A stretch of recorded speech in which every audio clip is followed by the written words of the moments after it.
And we're live. Perfect. Okay. England against Bosnia today.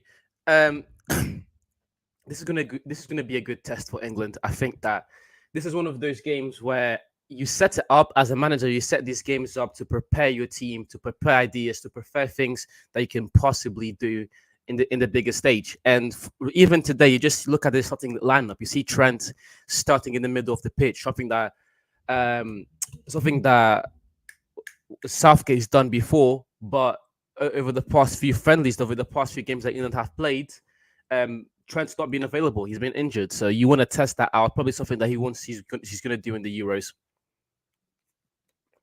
Very very interesting to see what Trent is able to do on that hand side or on that in the middle of the pitch, because we all know Trent is one of the best. Trent is one of the best fullbacks in the Premier League, but as far as him being elite in the midfield, I actually think he can be even more elite in the midfield, just because Trent's biggest attribute, his biggest quality his um has to be his what's it called? His ball playing ability. His technical ability is really second to none. His passing range, everything, etc., etc. Trent is fantastic. But another thing that Trent really lacks on, in my opinion, um is his defensive ability. We've seen it time after time that Trent defensively doesn't really seem to perform as well. So it's going to be very interesting to see how England line up here today. Not line up here today per se, but how this lineup is going to influence the game. How this lineup is going to be able to help the team to be successful in a way, I guess. Okay, I'm just going to take some time with these overlays, trying to see which ones work on which setting. But so far, I think I think I'm going to use. Wait, I'm going to use. No. When I'm here, I'll use this one. Right. Perfect. Okay, good to go. Good to go. Perfect. Just singing the national anthems. While they're doing that, let's quickly go over the starting lineups for both teams. What do I want to do? Yeah, the game is beginning soon. Everything singing national anthem. Players are getting ready.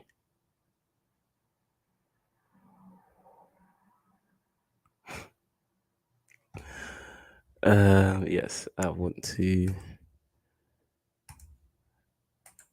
Perfect. Yeah, so England. Is that better? That is better.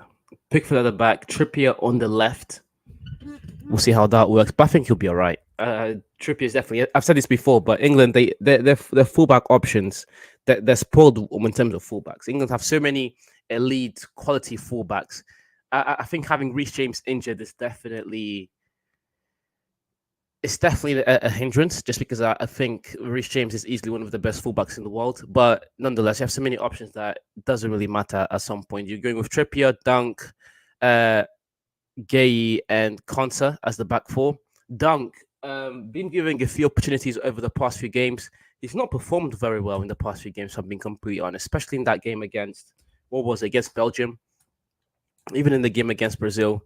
I just feel like a player of Dunk's ability, of Dunk's, a player who has so much playing time. You think he would be doing a bit better, but nonetheless, then in the middle of the pitch again, the most interesting part of this team in the middle is of course Gallagher and Trent Alexander-Arnold in the middle of the pitch. Very, very, very interesting to see how that's going to work. Again, Bosnia aren't the type of team that are going to give you a lot of headaches when it comes to. Oh, they won't give you a lot of headaches when it comes to their offensive ability per se. So, wait, sorry. Yeah, they won't give you a lot of headaches when it comes to their defensive ability. So I guess you can kind of make up for that by putting Gallagher and Trent in the middle of the pitch. However, moving forward, then they've got Eze on the left wing, which I think is fantastic from Southgate, especially after that game against Aston Villa. Eze was amazing. Then Cole Palmer in the middle. I think that one is kind of a given. Palmer usually starts from the wing, but I like seeing Palmer starting from a more central position. Then, of course, Jared Bowen on the right and Ollie Watkins up front. I don't know why, but I think England are gonna end up playing with a 4-4-2 just because of where Bowen is. I don't think he's gonna stay to this right hand side. I genuinely believe that he's gonna try and get more forwards closer to Watkins, and then Cole Palmer, of course, trying to drift right as much as possible. Sorry for all the past comments. Was a lot of them gonna calm down the comments? No. Please continue. Please continue. Anyway, it looks like most of England's players are available, except only Jude Bellingham because of the UEFA Champions League final. Yeah, that's another talk. We'll try and do the podcast today as well. Just waiting for the guys to come in. We'll try and do that as well. And is that Leisler music? You okay? So we'll try and bring them in. We're going to try and bring them in as well. So we're going to try and do the pod at the same time as we're doing the watch along. We'll see how that works. But so far, really, I'm just happy to do another watch along. I've not had done one of these in a long time. I'm just happy to be back to doing these football watch alongs again. The whole point of this channel is to talk about football, is because we're football fans. So yeah, let's see how it goes. Sorry, we did not look at the bench. We did not look at the bench. Who does England have on the bench? Yeah, there's the music. Who does England have on the bench? England have. Oh, this bench is stacked. Kane on the bench, Ivan Toney on the bench, Curtis Jones, Adam Wharton, Maddison, Grealish, Declan Rice, Quanch, Brownthwaite, Joe Gomez, James Trafford, Dean Henderson, and Aaron Ramsdale. Fantastic bench. I don't think things will get bad for England. Again, they're very smart from Southgate here. Play against a team that won't give you a lot of trouble. This is a nice time to get some minutes in for your guys that don't usually get a lot of minutes. So guys like let's say Palmer, who's had an amazing season, but he's not played a lot for England. I think that's a great shout. You're talking about trying out Trent in the middle, which is something we're going to be looking at very, very closely. I think Trent is going to have a great game.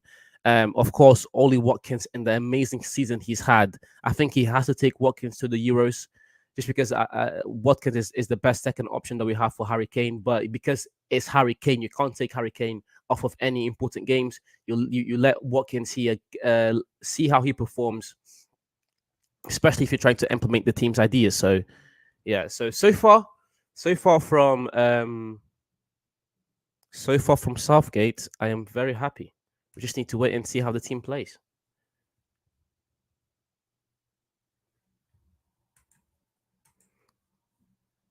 I think. Oh yeah, score prediction. I'll go 4-0. I'll go 4-0 for England. I think it's quite hard not to pick England to win this game. It will be quite silly not to pick England. But anyways, I think England are early favorites for the Euros. I think that too. I think that England have the best squad. They have the best talent. It's going to be very hard for us to see a team that's going to be able to compete with England, at least in terms of squad depth. I think France are still amazing. I still think that Spain have a very good team. But in terms of squad depth, again, England have the... I think it's yet to be announced, but it looks like Bellingham... Oh, he has been announced. I don't know. But Bellingham, even without the award, to me, has been the La Liga player of the season. Phil Foden has been the Premier League player of the season, and of course Harry Kane winning the Golden Boot in Europe and also in Germany. So England have so much firing power. The only thing about England that I'm not too certain about is the defense, but even England's defense has gotten a lot better, especially with the addition of Declan Rice in the middle of the pitch. Rice just adds so much stability to this team. So I generally think England will do just fine. Anyways, especially considering England's quality, experience, and youth. Again, that's another thing. The experience within the team. All of the main players in this team, the core of this team, they were all pretty much in the final in 2021. I think, yeah, Jude wasn't in the final. Play from Bosnia. They've got space. Poor pass. Jude wasn't in the final, but uh, Rice was in the final. Pickford was in the final. Kane, Foden, Grealish. All these players were in the final. So England have a very, very strong squad. It's just going to be very interesting to see, especially because of the experience that the team now has how this team is going to perform. But I think England will be just fine. Just fine. Let me take this off. Perfect. That's a bit better. Okay, let's get into the game.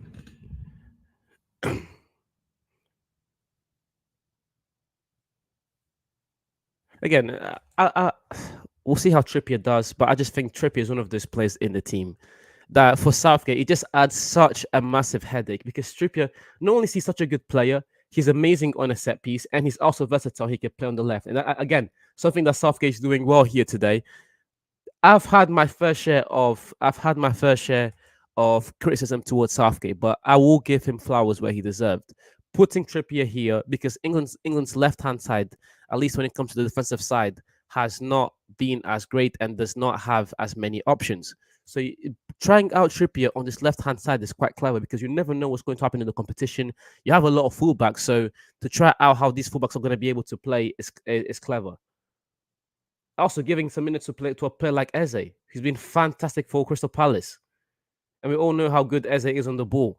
One of the best dribblers in the Premier League. Is the minutes showing on the scoreboard? It's not showing on my scoreboard. Wait, give me a sec. It's showing like on the game it is, but not on my live.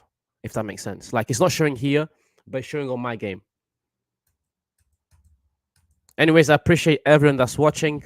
I appreciate you guys. Again, the biggest premise of this channel is we'll just do everything that comes to football. We'll make shorts talking about football, make videos talking about football. We'll make lives where we just watch football games. We'll do as much as possible. If the topic is football, trust me, we'll be there. Good bullet from Palmer. I also miss how elite England used to be on corners. I remember back in the 2018 World Cup. I don't know what happened to that train thing because that train thing, I remember everyone was trying to copy them after the World Cup finished, and it was very effective. Of course, you get to the latter stages of the competition, and it wasn't as effective anymore. But especially in the early rounds, it was very, very effective with Maguire, John Stones, Harry Kane. That little train they put up there was quite effective. Yeah, good pass. What? It's Trent. Again, Trent and Gallagher in the middle of the pitch is a very none of these, neither one of them is known for being a very, how can I say this, defensive-minded midfielders. And it's kind of ironic because Trent is a defender, but we all know that Trent's best attribute is him on the ball. Trent, when it comes to actually defending, he is very shaky. So it's good. It's very interesting to see that. Not interesting in a way because it is Bosnia, no disrespect. But Southgate is really trying to push this team to just play forward. Let's play offensive football. And this is something that has let England down in the World Cup against Croatia, because if you remember right, England were winning 1-0 against Croatia, and then that Trippier free kick, and then Southgate decided to go all defensive. Even in the Euro final against Italy, England started off winning, but every time Southgate decides to go too defensive, and especially with this team, when you have Bellingham, Foden, Saka, Harry Kane, Watkins, Grealish, you have so many offensive weapons. I don't really want to see. I don't think England really have to go defensive anymore as they've had for the past few years. I think England can afford at this point in time to be a little bit more offensive, to be a little bit more aggressive, not be scared to show their teeth, and dominate opponents. Even going up against France, we all know how strong France are, but France shouldn't be able to dominate England when it comes to possession. The only team that should be able to dominate or that I think is kind of excusable is Spain. That's just because of the type of football that Spain play and just the DNA of the team. Spain, I don't care if it's 100 years from now. I generally believe that Spain will always be this possession-based team. After what Cruyff and Pep Guardiola have done, And of course, what I forgot the name. What's the Spanish manager? Anyways, the run they had in the 2010s, 2008, 2012, that DNA is very much instilled into that team, and that's the way the whole culture in Spain likes to play football, and the fans won't have it any other way. That's the only other team that should be able to dominate England when it comes to possession, because apart from that, I don't really see any other team dominating England.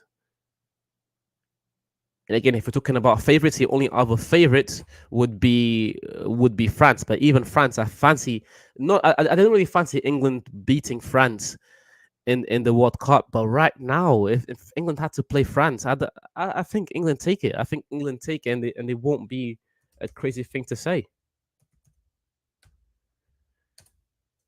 Anyways,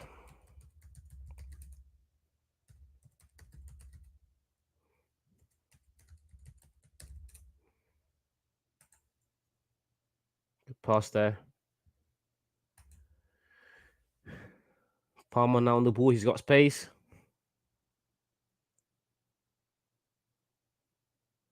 I don't really see Palmer ever becoming like. I don't set myself up. Look at that ball from Trent. It's so good to see Trent playing in the middle of the pitch because he just offers you so much. I have no idea. It has to be the biggest headache in terms of managerial, in terms of international managerial football. The headache that Southgate has. He has the best, the best midfield in Europe, in the world, in my opinion. Watkins, well done there. England through. That's the finish. Poor. Good pass, good turn. It just took too long there. He took the long there to finish. Watkins, you have to put these chances behind the net.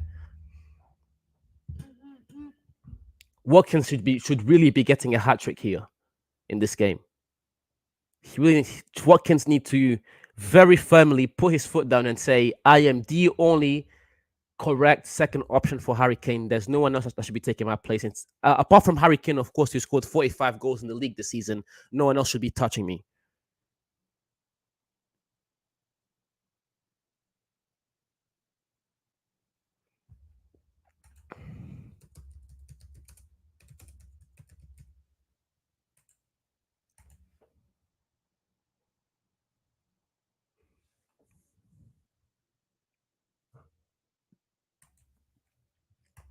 Anyways,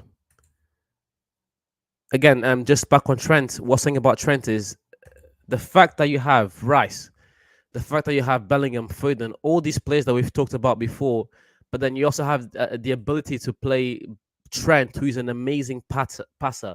Not arguably, Trent is the best passer on this England team. The fact that you also have him, and he's able to, how do you say it?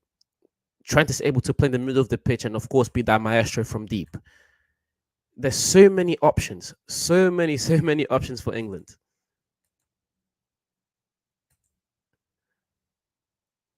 And again, something I also want to see is this isn't really a very good test for England, at least when it comes to the defensive side of the ball. I think that offensively, England should be scoring 5 goals here just to display their offensive dominance. But defensively, it is not a very good test for the defense. Again, the guys that England have on today, Gay and Dunk, like, they've not had much experience. And when it comes to international football, yes, of course, you have John Stones and Harry Maguire. Both of them will probably start. I generally believe that in international competition and international games, you need to have a bit more than that, because you never know if something happens, God forbid, knock on wood, to Maguire or John Stones. You need to have that third option. And that's why you need to give guys like Gay and Dunk as many minutes as possible when it comes to these friendly matches.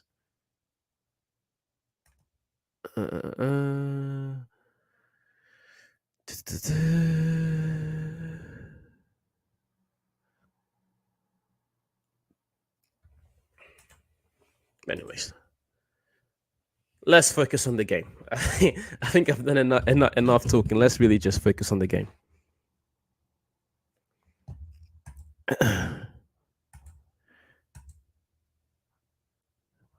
Out of all of the players on the bench, so I'll read it out to you guys.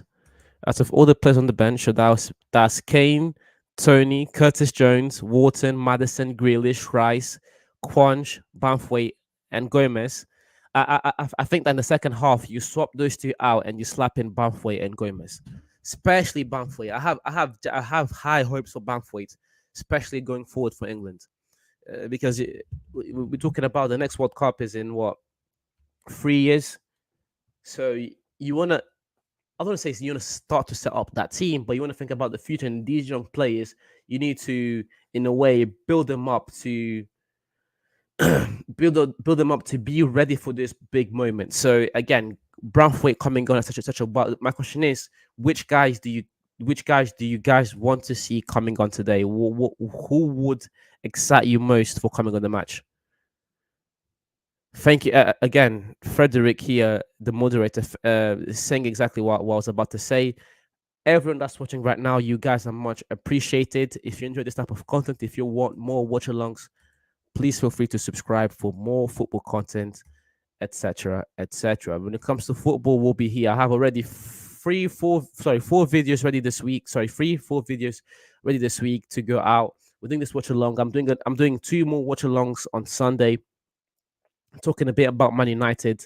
Then we'll play a bit of FIFA as well. So yeah, there's a lot of content coming through. It's a good time for the channel now, really. And here, Eze playing in the middle. I like Eze on the left, but I still think the way he plays, as I generally believe that Eze is way better playing in the middle of the pitch. Now, of course, Southgate is able to set up however he wants to set up, but I still much prefer seeing what's his name, seeing Eze playing in the middle of the pitch. So much control. He glides the ball so effortlessly. Palmer, good pass there. Trippier, fantastic. Watkins was a tad bit slow there. Bosnia on the counter. So far, Bosnia have only seen how much? Bosnia have only seen what's the percentage? 16% of the ball. I knew, I was like, these guys have barely touched the ball. 16% possession for Bosnia. Again, I wouldn't put money against England here today, but it's just going to be interesting to see how this Bosnia's team is able to rebuild. Again, we are talking mainly about England because that's my main interest here. I of course have an interest. I have an interest on this England team, but nonetheless, is the fact of the matter is that this Bosnia team is also going for a rebuild. This Bosnia team will not be going to the Euros, so it's not like Bosnia are just some bums that can't play football. They are a nation that care about football. They are a nation that's trying to improve their footballing ability. So it's, again, going to be very, very interesting to see what Bosnia is able to do here from here on out. How their rebuild goes, what type of things they're able to set up for the future. So there's also a lot. Again, I think a draw here for Bosnia would be a fantastic result. But for England, that's not really what we're trying to hear. For England want to win this game in the most dominant, especially for Southgate. England want to win this game in the most in the most dominant fashion possible.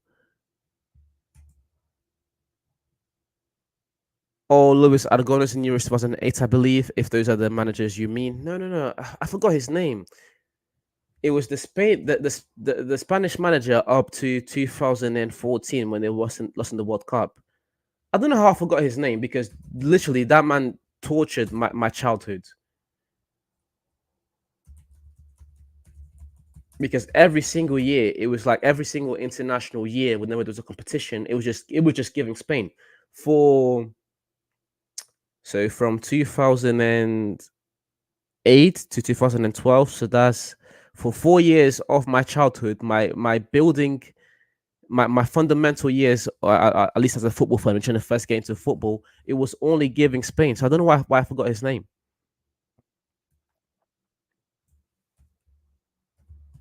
I just searched it up. I know his name is the tip of my tongue. That's it, Del Bosque, Vicente Del Bosque. That's the Spanish manager that I was talking about. Vicente Del Bosque. That man gave me nightmares. when I was a kid. Oh, that was not fun.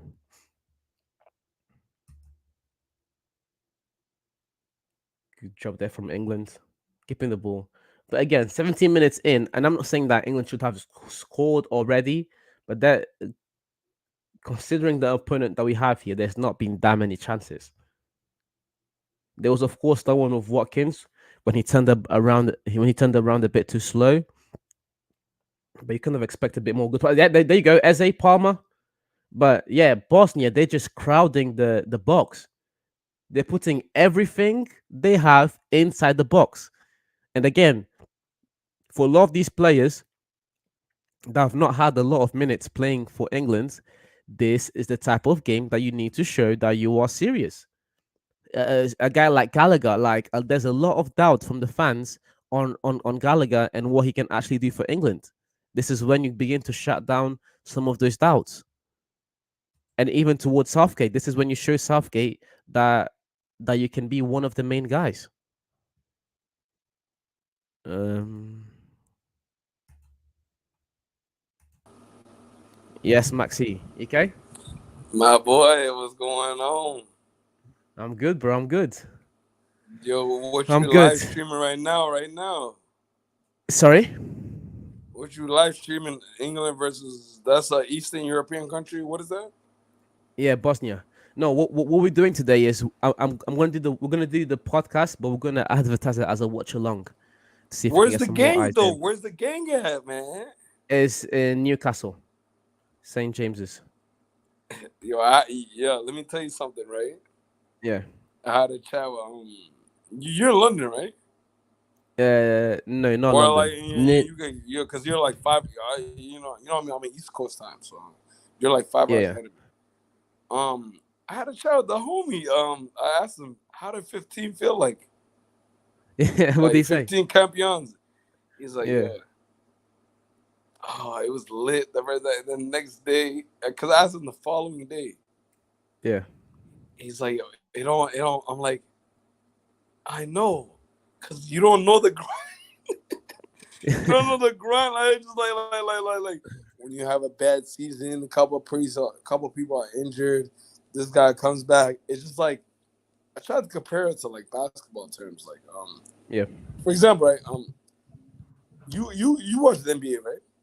yeah. I did. Yeah. How long you been watching? I want to say I've been a fan since let's say 2013, but I've been watching like I've been following the NBA like pretty much every day since 2018, Okay, pretty so much. that's a good parameter.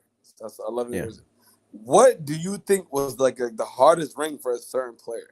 Like where you seen the guy killed in the first round, second round, Oh, third Kawhi. round. That 2019, I had a Yeah, guess. That was one of my guesses. Like you were like, because Kawhi the season before that, he was in San Antonio.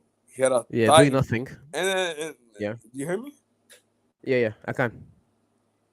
They caught he had an injury, right?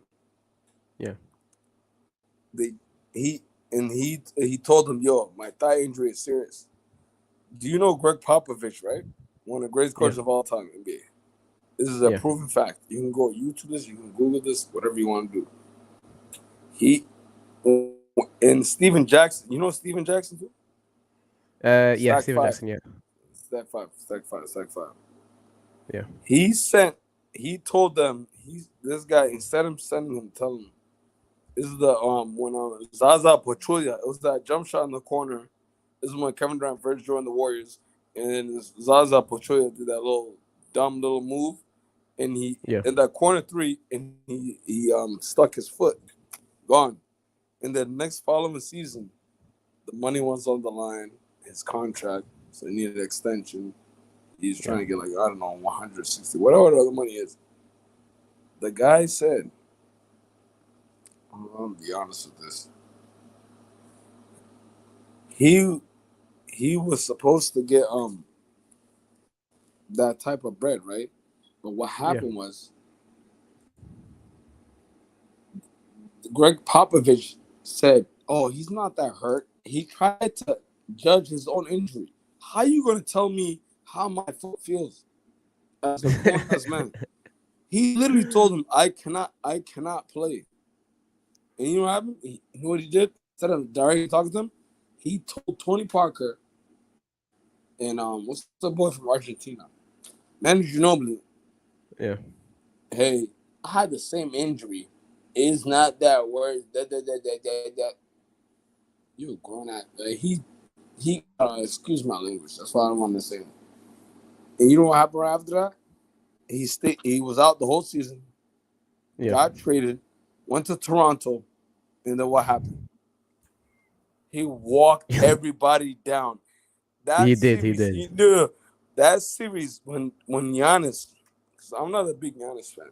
He's run to me. Giannis is like Holland almost.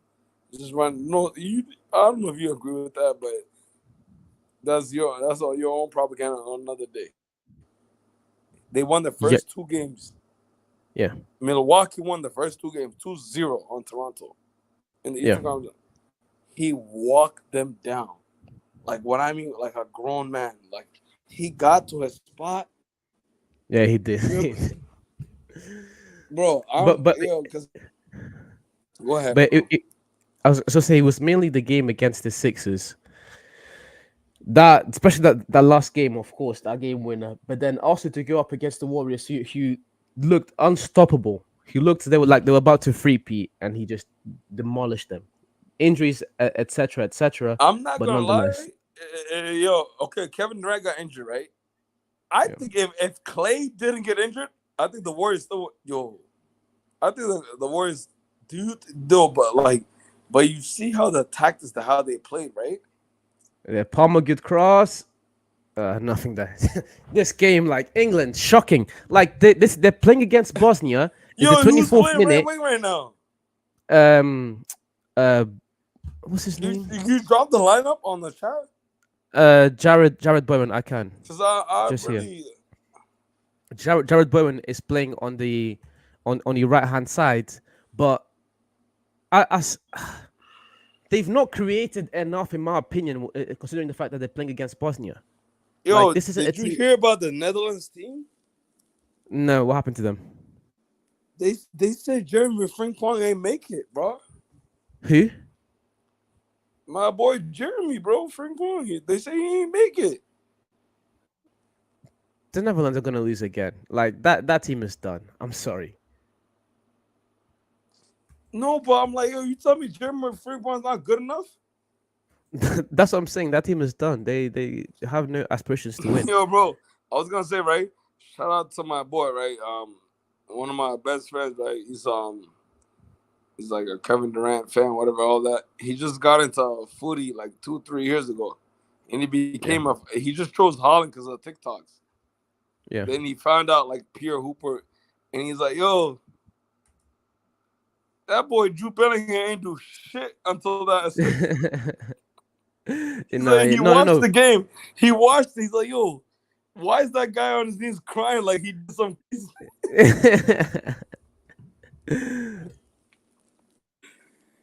Yeah, bro. JVM. Who's playing? I'm trying to like. He won? Bro, Connor is Eze playing left wing? Yeah, that's what I'm saying. Like, he's trying a few things with this team. I have him on EA, Bro, I have him on EAFC. Yo, bro, watch. Yo, you seen that shit, right? The 2K? Yeah, bro. I'm telling you, if that's true, it's over. if they're gonna, it's clip. Bro, it's over. If 2K take the FIFA name and shout out to 2K, bro, I don't think I'm gonna play FC ever again. I'm gonna be running that. No, bro, it's gonna be crazy work. It's gonna be crazy work, bro. Can you imagine my park? Can you imagine my park on like a 5v5 or 3v3? It's over for FC. And you're Luis Figo and I'm Neymar. That's another thing. 2K's ability to run it back with the old players. Oh, it's over for why FC. you think like, yo, bro? I'm trying to tell you, right? I came up with the games, right? We played NBA. You hear me? Yeah.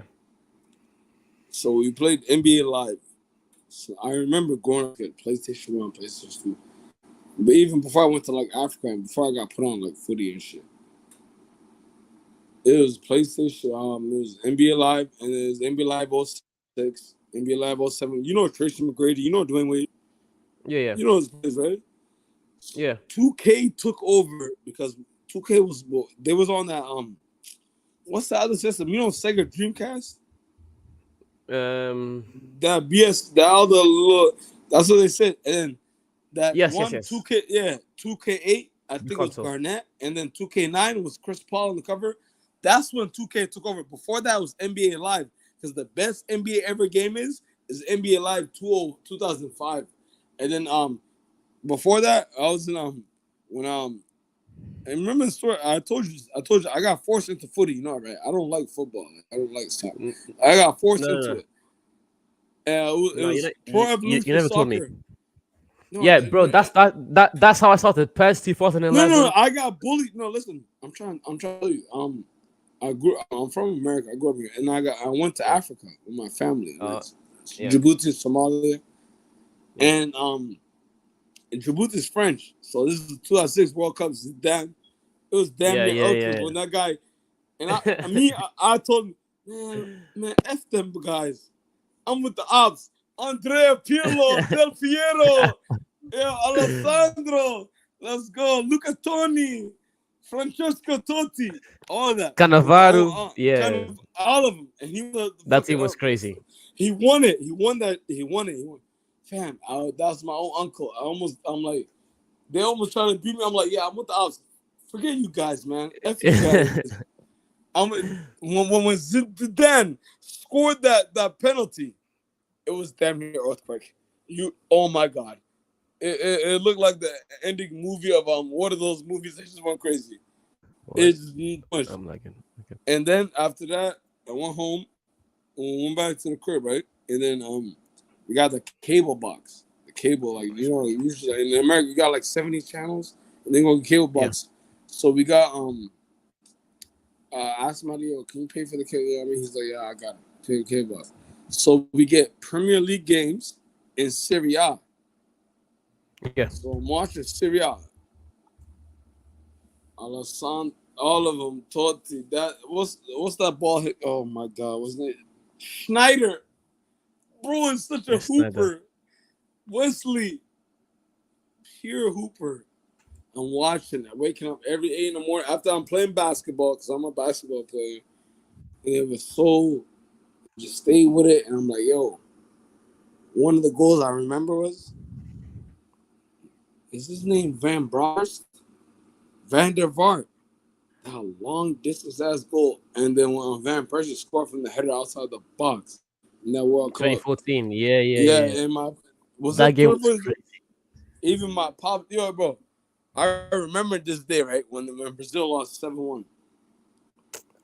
I remember that game, bro. I was crying. Crying. My own father said, he started cussing everybody out, my pops. I was crying so bad that game. Bro, he's like, this is not the Brazil. Because my pops, he grew up with, growing up with, Garincha. That's his people's, Garincha. He knows Ronaldinho. All. He's like, I really believe in that game. It's too much, bro. Can you put the game on your view right now? Because I'm seeing the lineup. Yeah, is Jordan Pickford playing the goal? Yeah, Pickford's in goal. If I put the game, they're gonna shut down the stream. How can they just watch it long? There's a way we can. There's a way we can. Is he still playing left M? Is he left mid? Left. No, he's playing on the wing. He's right now playing on the wing. But the game is online. It's on Channel 4. Bro, you stay in Channel 4 like I live in UK, bro. No. It's online. Yeah, that might be hard for you, but it is online. It's on a website.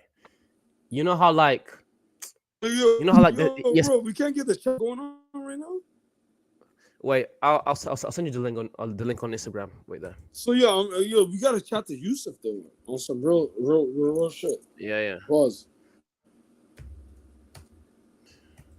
I don't know who he is. He might still be at work. Yo, what's the logo on your? Yo, you got your drip going on though. I fuck with you. Wait, let me send it to you on Instagram. Bro, because I asked him, I'm like, yo, how does it feel?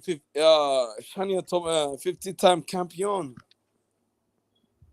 He said, yo, it was pretty nice. And then the next day, I didn't understand. I'm like, what?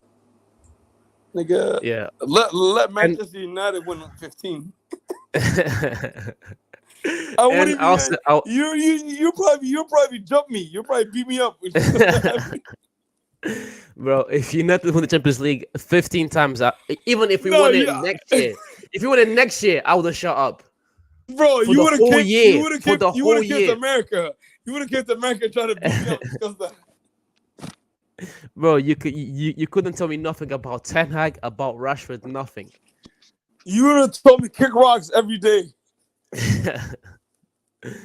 I sent you the link to the game. Bro, I'm not gonna lie, yo. I was talking to my cousins before this. They're on your neck. I'm like, yo, why you? I'm like, cause there's a couple of my cousins are City fans, Madrid fans, and they just this one guy just like, yo, bro, can we have the world class talk? Name who's world class? That's what they wanted to do. My cousin, one of them was in Yeah, we'll do. Denver. We want to do that later, right? What we'll do? I don't know what time they're gonna come in or if they're gonna come at all. But what I want to do in one of the episodes is to put out a Yo, is top bro 15. mad at me? Is bro mad at me? Who? Pardon me. The Man City, he's cool with him. Joseph. Yeah, Joseph. but yeah, low key, I was damn near pressing him. No, I don't think he's mad at me. I think he's It's pretty good chill. content though. It's good content, mashallah. We got so much content last week. It was crazy. It was crazy. Yo, Especially JBM, you killing that. Yo, why you? The reason why you got baby blue on. My favorite college growing up, or the college I want to go to, was Duke University. You're dressing like the ops right now. Duke is the best player. Guess look who's in the NBA Finals right now. Kyrie, Duke University. Yeah, Jason Tatum, Duke University. Yeah. Yo, listen. How do you, who do you, do you know what the word, like, it's kind of, I don't know. You know, a pure hooper, right? You heard that word loosely. Yeah. Like, you know what that means? Like a pure football, is like Messi, like a pure, yes. I could walk Messi, you down, Iniesta, and I could walk, like Kyrie Irving is a pure footballer. Kobe, like right now, obviously, I grew up in Ohio. LeBron James, he's not a pure footballer. A pure basketball player is like Kyrie Irving, even Paul George. Paul George is the actual better, like, you know what I mean? Like the skill set, like little the handles. Skill. The bag, yeah. The bag, yeah. So, LeBron James is better than him, but who got a better bag? No, but here's the thing. If you're talking about bags in terms of like who's got the best arsenal of like dribbles, twins, hezzies, and etc., it'll be Paul George. But then if you look at a bag in terms of like just like basketball IQ, and I can get buckets whenever I want, I'll have to give it to LeBron. Yeah. You're right. I'm saying it's like right now, right? Say we go play 5-on-5 at the park. Yeah. You're gonna pick Paul George over LeBron James. You know, 1v1. I would never pick anyone over LeBron. LeBron is my GOAT. Do you really think he's the GOAT?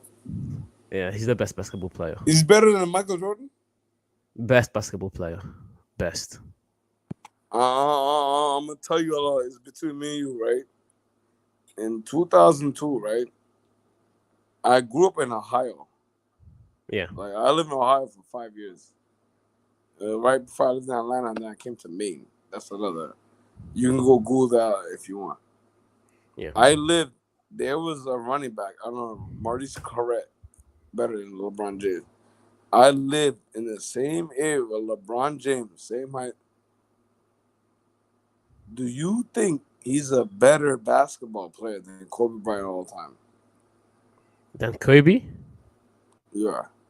Yeah, I do. Why?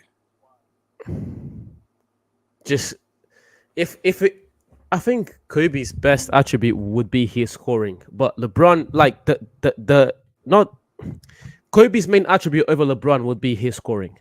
But LeBron's scoring is not too far behind. So But then you're LeBron saying pretty also, much but LeBron, if Kobe played with bums, he can't bring him to the playoffs. But LeBron can play with bums, he can bring him to the playoffs. not yeah that I still think Kobe can bring let's quote unquote bombs to the playoffs. It's just LeBron's overall game is so much more polished over any other player in NBA history. Like his But the playmaking, his point of the scoring. game is put the ball. Yo, Kobe can. Yo, bro, I am the biggest. I'm not even trying to be. That's my man's. Like literally. I think he's the most complete. By the way, I just think Kobe. Over time, when I watch the old games, he just has a certain edge as assertive, Yeah, ASSSIRE, right? Assertiveness. I think yeah. Kobe just like Michael Jordan, bro. Get out of here, bro. That guy he played against. Oh my god, bro. I wish he played against fucking who's the best defender in the NBA right now. I wish he played against Ben Wallace. I wish he played against all. I wish he played against Tony Allen. I wish he played against what's that other Celtics defense? Tayshaun Prince. I wish he played against all the defenders. Michael Jordan, no, that era's like even I'd argue with my father. Because my father he's from you know, he played he was he made like a semi-pro volleyball person. So his people he's from the era of who's Platini? You know Platini. He come from them French. Michel Platini. Overrated. Overrated. Yeah. I'm sorry. Overrated. Yeah. Overrated. No. He even said he's like, yo, Zidane is better. Even Thierry Henry. He's like, yo, that's his era though. That's his era. Michel Platini and all the other. Wait, bro. Not to cut you off, but England. Wait. Karen a sec. England are playing so poorly against Bosnia. This game is so boring. This game should be 2-3-0 down. Who's the Bosnia number 9 for Bosnia? What's his name? Demirovic. England. I mean Bosnia. They are barely being. So he doesn't play for a top 5 league. Who does he play for? Let's have a look. Anyways, Bosnia are not. He plays for Augsburg. Is he actually a pure number 9, or is he just like a guy that just plays number 9? What's going on? He plays in the Bundesliga. So no, he's a number 9. But England, they can't. I mean Bosnia, they can't get past the midfield. But for some reason, they are not able to create chances against this team. I mean chances and turn them successfully. I'm telling you, some of these players. Wait, can't hear you. Your mic is gone, bro.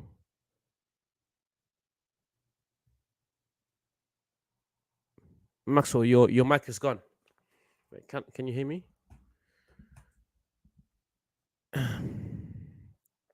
There you go, Bosnia. If they score here, I was about to say, this has not been a good showing of football from England at all. This first half has been so boring.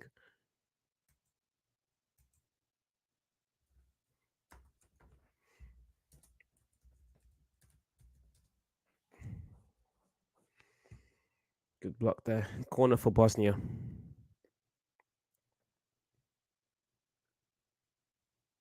Still think England are giving Bosnia way too much space. If how does Bosnia get a corner here? What have they done to deserve this corner?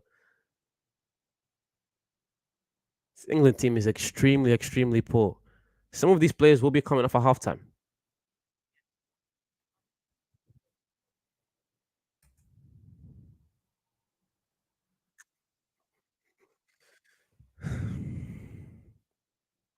Almost half time, and for Southgate, is really the time to make some changes. Now, this game could very much end 0-0. And you hear me? Oh, there you go. Yeah, all good. All good, my boy. Yeah, this game could very much end 0-0 for England, and it wouldn't be a problem. But the way, but what these players have shown so far is not very. How can you say? It's not very inspiring. Like Jared Bowen, poor. Eze playing on the left. What is going on? What is Trent doing? Trent's playing in the middle, but I think that's a good idea. To be fair, it's because Trent, he's such a sniper that putting him in the middle, like the goal Saka scored a few. Was it? He was it again? I forgot he was against. But Trent played this amazing ball over the top to Saka, and Saka finished it on the volley. Like Trent, his vision and his passing is outstanding. So having him in the middle of the pitch is not a bad shout.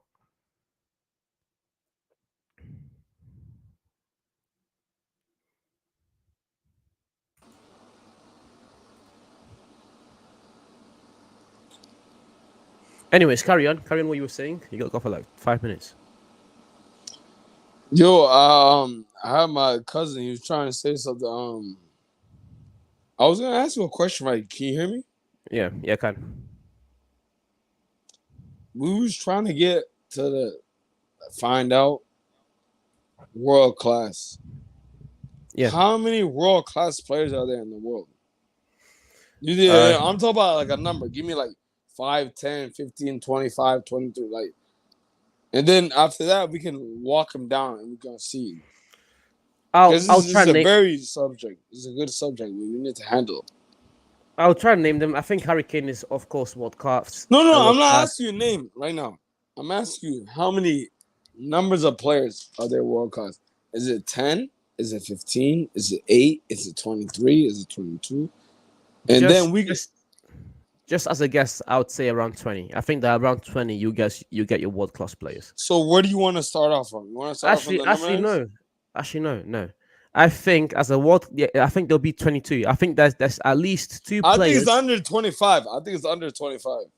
Yeah, I think my reasoning is I think there's two players in every single position that you could say he's the best in the world or he could be the best. In the world. No, I don't agree with that. So I think that there's at least two players per position that you could say are world class. No, there's not two world class left backs. Listen, you want to start from the top, right? Yeah. But for example, go ahead. Wait. For example, Rice. But in the CDM, Declan Rice is not world class. What Declan Rice is 100% world class. No. He's one of my favorite players. I think he's flirting with it. I think he's like right there, but he's not because of his position, that number 6, right? I think it's Rodri, and it's not like I think he's flirting with it. I think he's not 100% there. I just think he's playing with it, like he's flirting with it. You understand what I'm saying? Yeah. Another way to look at it is the only position or the only team that Declan Rice doesn't go into and start straight away is City because of Rodri. Every single other team in the world, Rice walks into that team and starts. That's a slick argument. I'm not gonna lie. You're a gangster. You're a gangster for that. You're tough. That's a slick argument. Yo, that's nice. I got you. You're right there. You killed them. Yo. You destroyed it. You're right. Yo, bro, that's pretty tough right there. You're actually right. He cannot. Like, literally, he can walk into Liverpool. He can walk into Bayern Munich. He can walk into Inter. He can walk into Atlanta. He's not better than Valverde, though. But he walks in, but he can start in that team. No. He can very much. Wallah, he won't start with Valverde. Rice. They say Rice and Valverde. No. In that system, the way Real Madrid play and the way they've been successful, I don't think Rice starts. But you can put Rice in that team and still make it work. It's not about making it work. Is Rice a better player than Valverde? They play different roles. I think that as a CDM, Rice is better than Valverde, but I think that Valverde gives you so I much don't think on the pitch. I'm a Rice guy. I like Declan Rice, but I don't think me personally. I watch this game. He's not a full CDM. He's more of like an 8. He needs another guy. He needs another guy behind him. I agree. I say if Rice, if we go back to like 2005, right? If Rice played next to Makalele, Rice will look like world class. He look like the best thing. He go crazy, right? He go crazy, right? Guys like Makalele, guys like Lassana Diarra, guys like he got a guy behind him. Like pure CDMs. Like he's not a pure CDM. Yeah. I'll say that Rice is not like compared to guys like Casemiro, Lassana Diarra, even like Sergio Busquets. I don't think Rice is a pure CA. I think that to unlock Rice's full potential, you play him as a number 8. But I think that he does such an amazing job as a number 6 that you can just leave him there as He's leave him damn there. near 6.5. Yeah. That'd be the best. He's like 6.5 between a 6 and an 8. Yo, listen, can we talk about why is even my own cousin, why Norway didn't qualify? What is the problem? Uh, Haaland and Odegaard are a lot in terms of firepower. It's just the rest of the team is not, especially defensively. Norway are What does very that poor mean? You're defensively. supposed to be good enough. If you're that guy, if you're good enough, you can carry your mans. Say, yo, bro. Be like, yo, JVM, bro. I got you, bro. I'm gonna do this. I don't know I can. I'm do this. I'm gonna carry. You got talents. I'm gonna carry. And I don't carry, bro. What's going on? That's you. That's a total L. I would In blame the it, strategy, bro. Come for, on, for dog. for example, I think that in basketball it's much easier to do that if you got two great players. Just that in football, if you have two world class players like Odegaard and Haaland, you still have nine respectfully 9 quote unquote bombs that are gonna hold the team down, especially when there's other players, or when all of those other players play mostly defensively. So your defense is like there's a hole in the defense. You seen that- Derek Lively, right? You seen them yeah, boys in Dallas, right? Yeah. yeah, yeah. But in Kyrie stood up basketball, for his gang. it's 5v5. In football, when you've got 22 players on the pitch, Odegaard and Haaland That's won't do not my much. problem. They won't do much. So why cannot one of my boys, right? Yeah. He just got into soccer like 2 years ago. He's got into soccer or for footy because Holland he plays he's a basketball player. He's like 6'5". We play in the YMCA and all that. We're hoopers, you know what I mean? Yeah. He's like, yo, this guy is tall as fuck. He's like, yo, this that in the third. And he's like, yo, I'm a Man City fan. Then he found out. He watched the full game. He's like, yo, he found out. Yo, bro, Foden controls everything. He does. And Foden's like almost like, do you know the 2011 Dallas Mavericks? You know how Jason Kidd's coaching Dallas Mavericks right now, right? Yeah. Guess who won the 2011 championship? The Mavericks. The Mavs. And guess who's the coach? Jason Kidd. He used the Foden mentality as a coach. It's like the guy's like, yo, that guy Foden is way more talented. I asked him because he doesn't know sport. He doesn't know soccer. He's like, yo, Holland's just a target guy. The other guys is the reason why they do this. He's like, yo, that guy's like Jason Kidd, Felipe Foden. That's why I said Felipe. Yeah. Fam, they understand the tactics. They understand everything what's going on. And Not even gonna lie. we give what's it called? We give City a lot of slack, not slack, but we criticize them a lot about spending As a lot we of money. should. As we should, which is fair enough. But the academy is also very good. The academy they produce Sancho, Palmer, and Bro, Foden. that Brahim Diaz. There you go. The academy is so good, and my thing with Foden is, especially with Foden and Palmer, these two guys, they understand the game of football so well. I don't know what Pep done to that academy. That academy, the football they play and the players they're able to they produce. did some crazy shit, bro. Yeah. Wallah. I don't want to say La Masia because What La is the Masia, brand of water you're drinking like that? What is that brand of water? Nestle. God damn. Hey. Shout out to my boy. Shout out to JVM. One time, shout out JVM. Hey, chat. If you're real, shout out to JVM chat right now. Everything JVM. I think you have enough people on right now. Bro, you got the best setup, bro. I'm trying to get right now I'm at my crib, right? Yeah. But the last time on VA, I'm trying to go back to my family's house. Yeah. In DC. I'm 5 hours behind you. Where you are? You in London, right? And near Nottingham. So I'm 2 hours away from London. Let's say that 2 hours. Yo, when did you start liking basketball? Um, it was 2013. The way I started liking basketball was the same way I started liking football. But you Because see how basketball is football is yeah, in football, right? Even my pops, yo, bro. Even Kobe knows basketball players. If you're a footballer, you have better technique and handle when you're a footballer, and you have back because you know how to hibachi niggas. You know how to like. yeah. You get what I'm saying? So when did you start noticing like, yo, bro, basketball is like the shit you start. Oh, my bad. You know what I'm saying? Yeah, I think that basketball is just way more entertaining to watch because it's like Wallah, it it's is, right? yeah because right now in this game we've seen nothing. It's just been 45 minutes of 22 guys kicking the ball around. In basketball, the score would be But already when like Luca walk buys down, Luca, can you ever walk your ass down like yeah, a bro. gangster?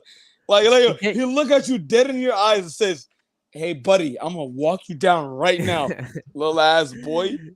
like in game five, was it game five? Yeah, it was game five Bro, Luca went crazy. when Lucas scored 20 when Luca outscored the He ain't Wolves do shit in the first quarter. He in ain't the do shit. first He was quarter. quiet. He I was was like, that is crazy. And he outscored the other team himself. By bro. himself. Bro, I'm He trying scored to tell you, 25 right? in the I was first I was with quarter. my boy, right? And Yeah. he's a basketball guy. He's a Kevin Durant fan. He said, why he looked at who's the Dortmund coach? His name? Is it Easy? His name? Oh, I forgot his name. Turkish, some shit, Yurkic or whatever. Yeah. The that guy said, my boy said, why the fuck he set up? Why the fuck he set up Eddie Emi? He don't know. He thinks it's basketball where like you can come back in. You know, basketball you can come back in, come Yeah. back out.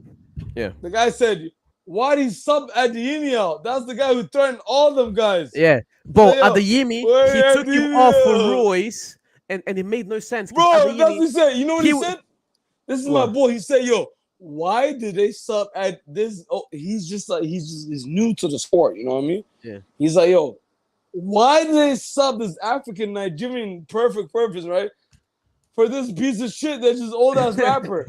Why? He just went crazy. He's like, yo, no way. This is fake. He almost broke he almost tried to break my TV. He's like, I'm like, oh, yo, bro. He's like, why did so can he come back in? I'm like, no, it's just America's different. You don't understand. Yeah.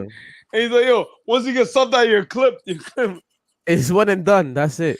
He got mad. This nigga is like, yeah, this is my boy. He's like, yo, fuck you guys. No way. That's the guy who pressured Carvajal, that fucking 5'6" bitch and shit.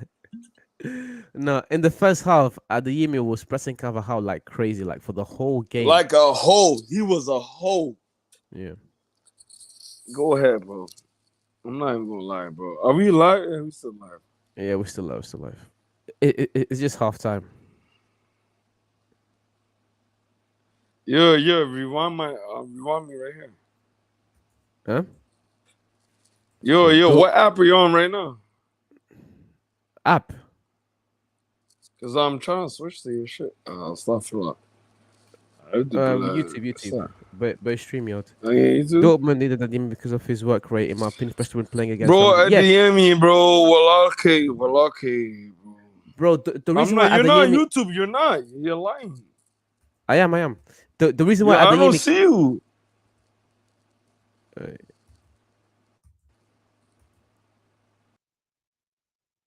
Yeah, if you go on my channel, I'm there. Adeyemi missed a lot of chances, but the reason why he got those chances in the first place it was because of his work rate off ball. When you took Adeyemi off, you got rid of that work rate off ball. So that was just a silly mistake. Yo, do you see me? Yeah, all good. What kind of hat are you wearing? A Nike hat. So It's you're like not signed to Adidas? No. Stuff. I'm not signed to any. Hey, if any of them want to sign me, it could even be Under Armour.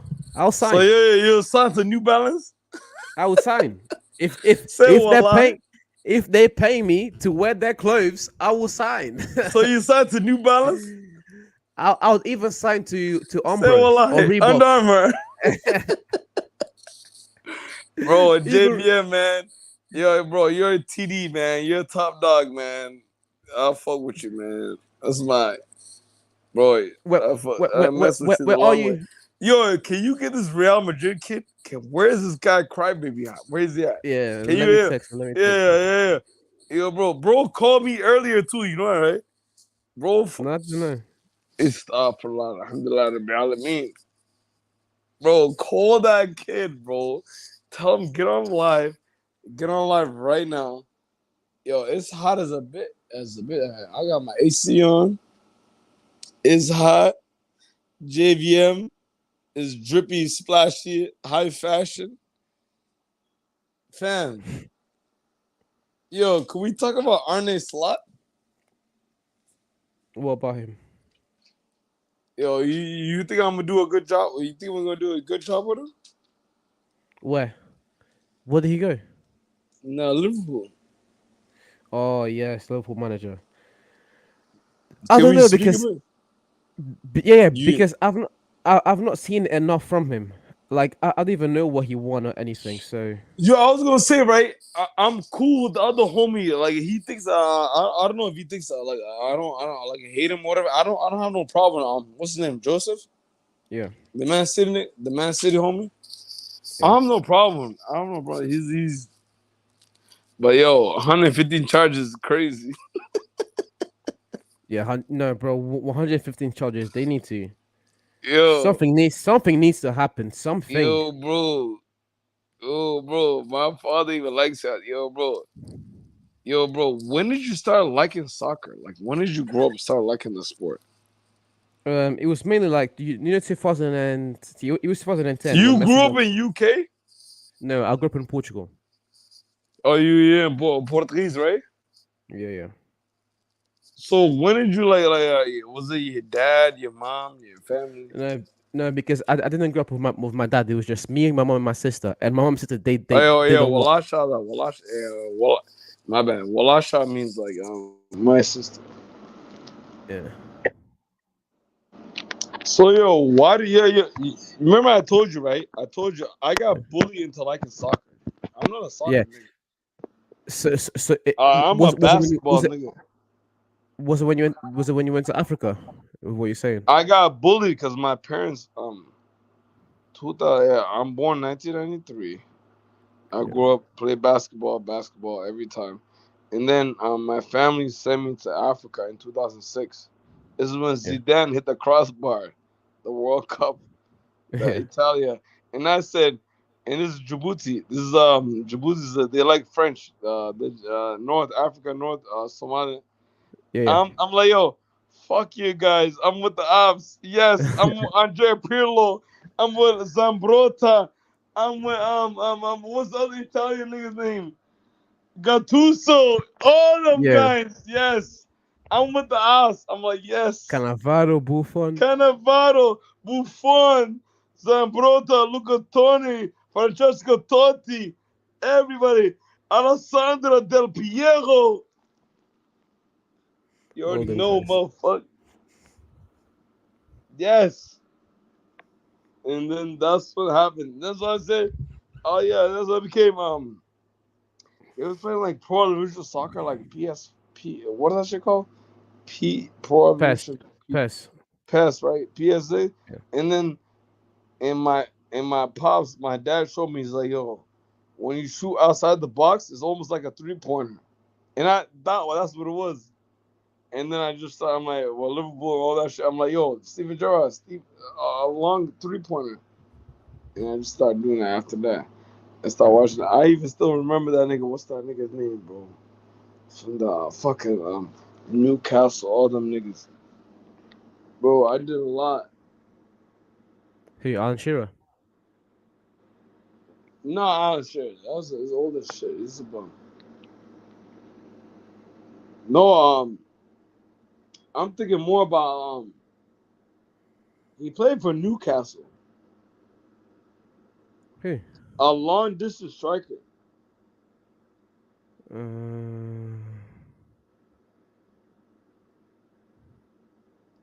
you get understand what I'm talking about?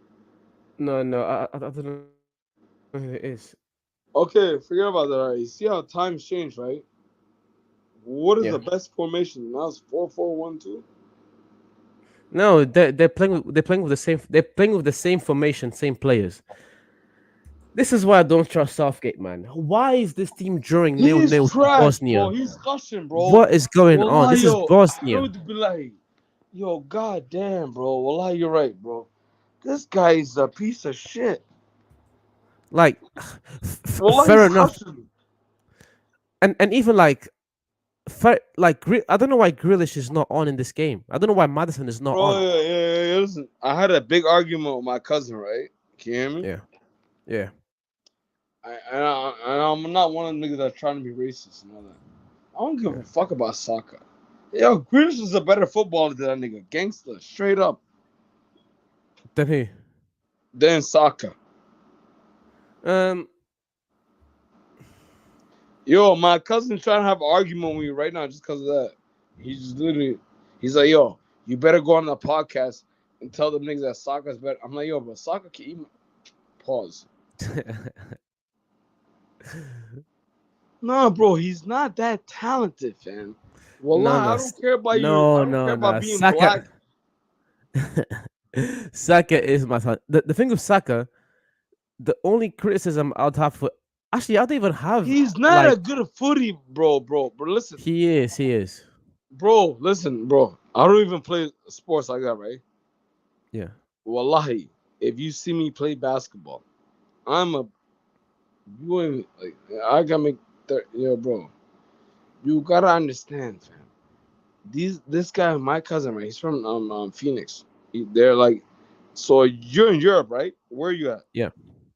Yeah, England. Europe, I joked, right? Europe, right? Europe, right? And I'm in Yeah. the east side of America. My cousin Yeah. is from the 3 hours behind me, so he's 8 hours behind you, fam.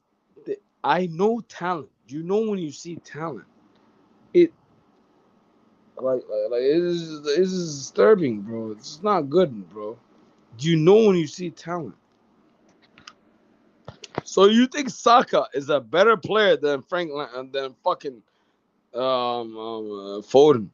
The fuck out of my face, bro. No, he's not. He's not better than Foden. Okay then. Not Foden.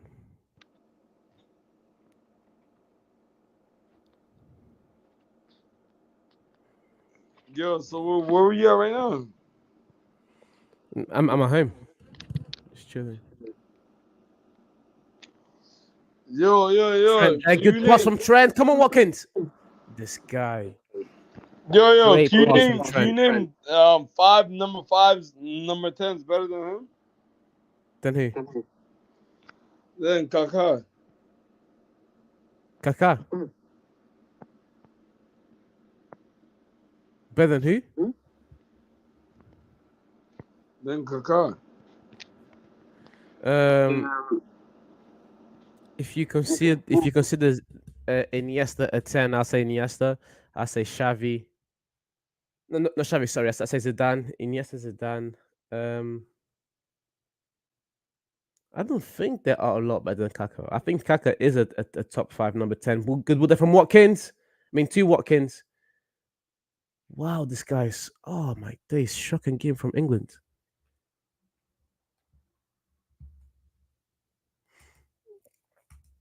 Shocking game from England. You'd think that a team like England, with the amount of talent they have in the team, with the firing power they have in the team, it's just been poor for the whole game.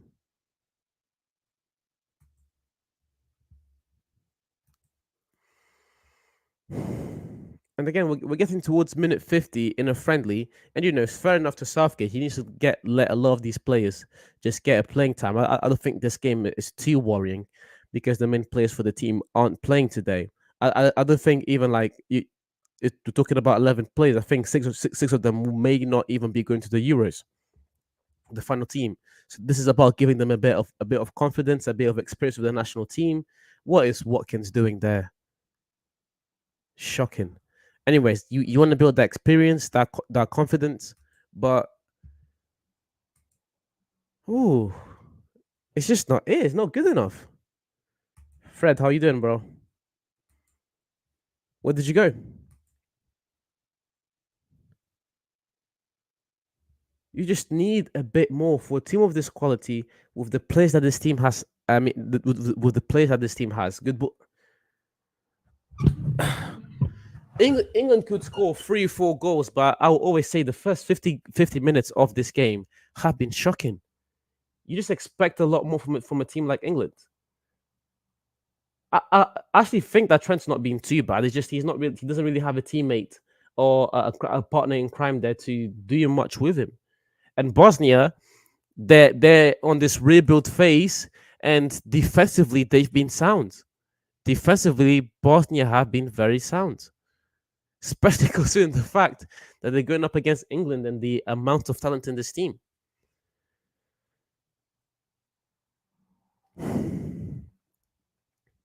Again, if I could make any changes for this team, let me know in the comments which changes you guys would make. But I would definitely bring on Grealish, or even just take Eze off the wing and put Eze more centrally. I think Eze performs way better coming from the middle.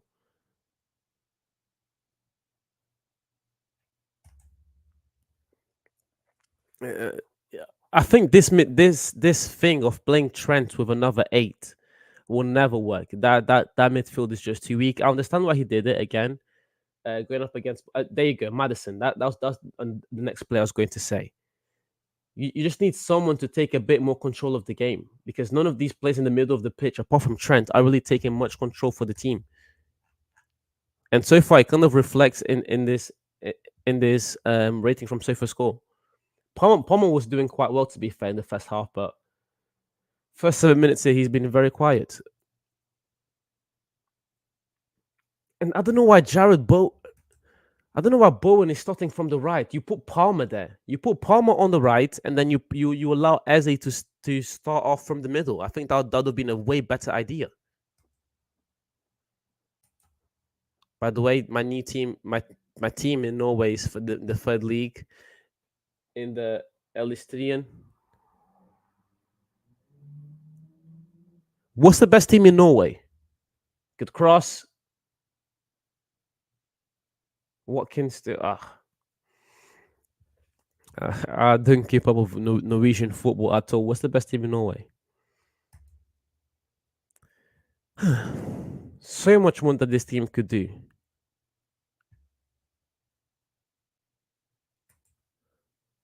Bodo Glimt. Is that the best team this season? Like the best team overall? Good cross from Palmer. Wow, shocking. This England team. Oh my days.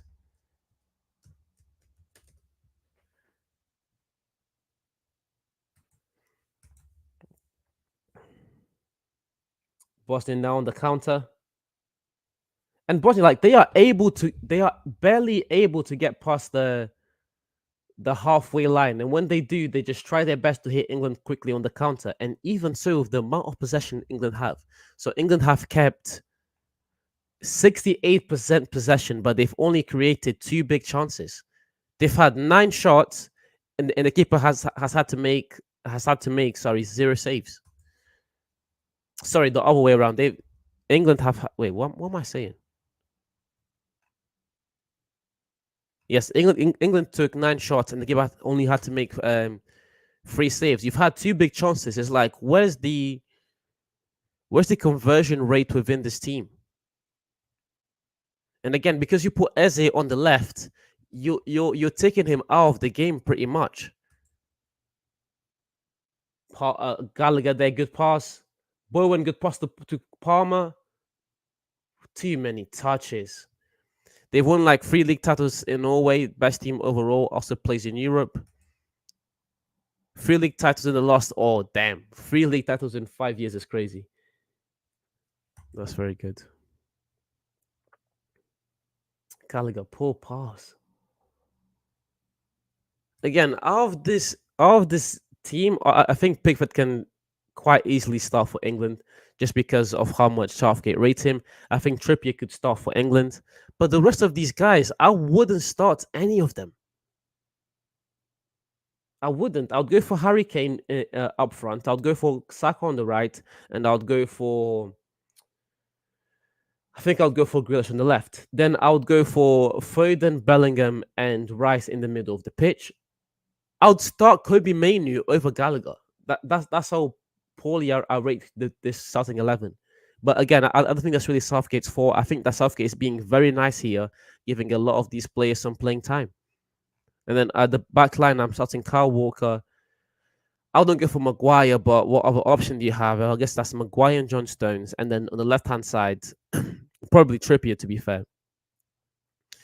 But again, it just depends on who's healthy. Because Luke Shaw, we don't know if he's 100% healthy. We also know how iffy Ben Chilwell is with being injury prone. Are you back? Maxi? Oh, God. Maxi, text me on the chat when you're good to go. Yeah, I do think that Trent has had some different free balls, but I wouldn't start Trent over Bellingham, Foden, or Rice. Alright, cool, bro. Yo, that picture is amazing. Who is that? Kobe, Jordan. That's a great picture. Again, when I said that England were the favourites to win the whole thing, you're gonna go up against teams like this, against teams that are going to sit in a very low block. Yeah, I was gonna say LeBron, but I can't. Oh yeah, it is Bron. It is Bron. I thought that was a Lakers t-shirt. But yeah, you're gonna go up against teams like this that sit in a lower block, and you have to be able to break these teams down. And so far, England have not been able to do that.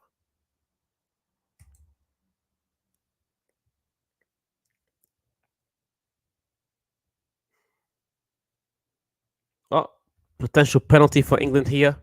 But again, if England, it's not really a surprise that they're going to win. I was really more worried about how they were going to set up and what type of football they were going to play, and I've not really been impressed. He's gonna check for a penalty. Ooh. Excuse me. Yeah, he is pulling his t-shirt like there's no tomorrow. That's a pen. That is so silly from Bosnia because they've been so solid all game. They've been for an hour now, for 60 minutes. Bosnia have been able to set up defensively extremely well. Now that's a very silly foul to commit. He's gonna give it. Yeah, very silly foul to commit. But again, it's not really a surprise that England win this game, is it?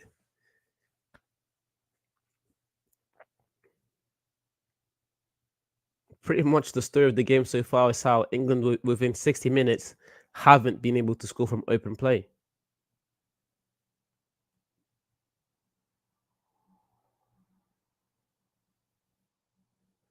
It looks like Cole Palmer will be the one to take it.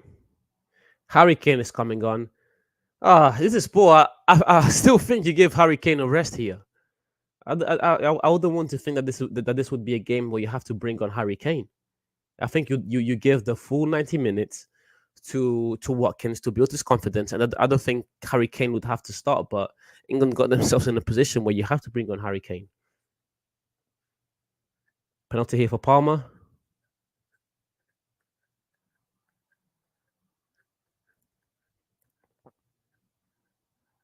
Come on, ref.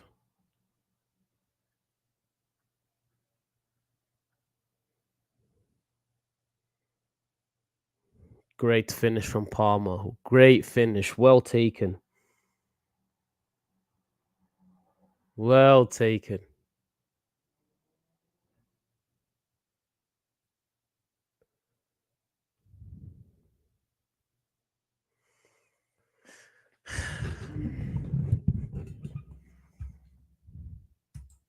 Hashtag bring back Louis. Yeah, I was talking to Louis, but just because he's in Australia. It's a bit hard for him to come on like when we do lives at 8, because it's like 4 a.m., 3 a.m. in Australia right now. It's not really easy for him. Let me double check.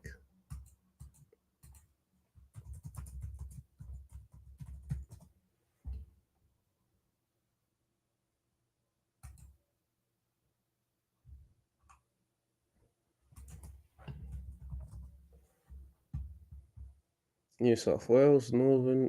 Yeah, it's like 5 a.m., 6 a.m. in Australia. Yeah, and then Watkins comes off. I think Ezzy would come off anyways, because I just think Ezzy's had a poor game.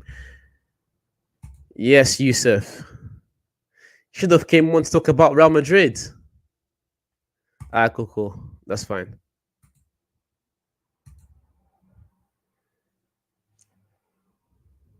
Kane comes on. Trippier comes on. I mean, Trippier comes off. Grealish comes on.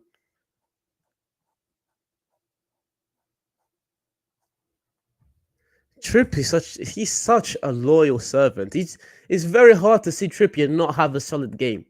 Very, very hard. Week in, week out, such a solid player. 15 is crazy, bro. 15 is crazy.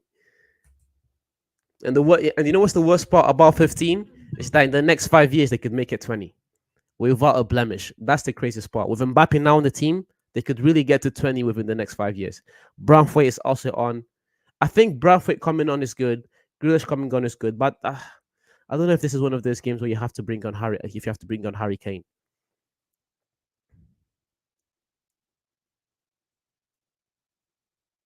Bosnia also making some changes. I thought Bosnia were doing very well. I thought Bosnia I think they were defending very well up to the penalty, and the penalty that they gave anyways was a very, very poor choice from the team. Silly penalty. Like you're grabbing your man's t-shirt. That's not the way to concede the penalty.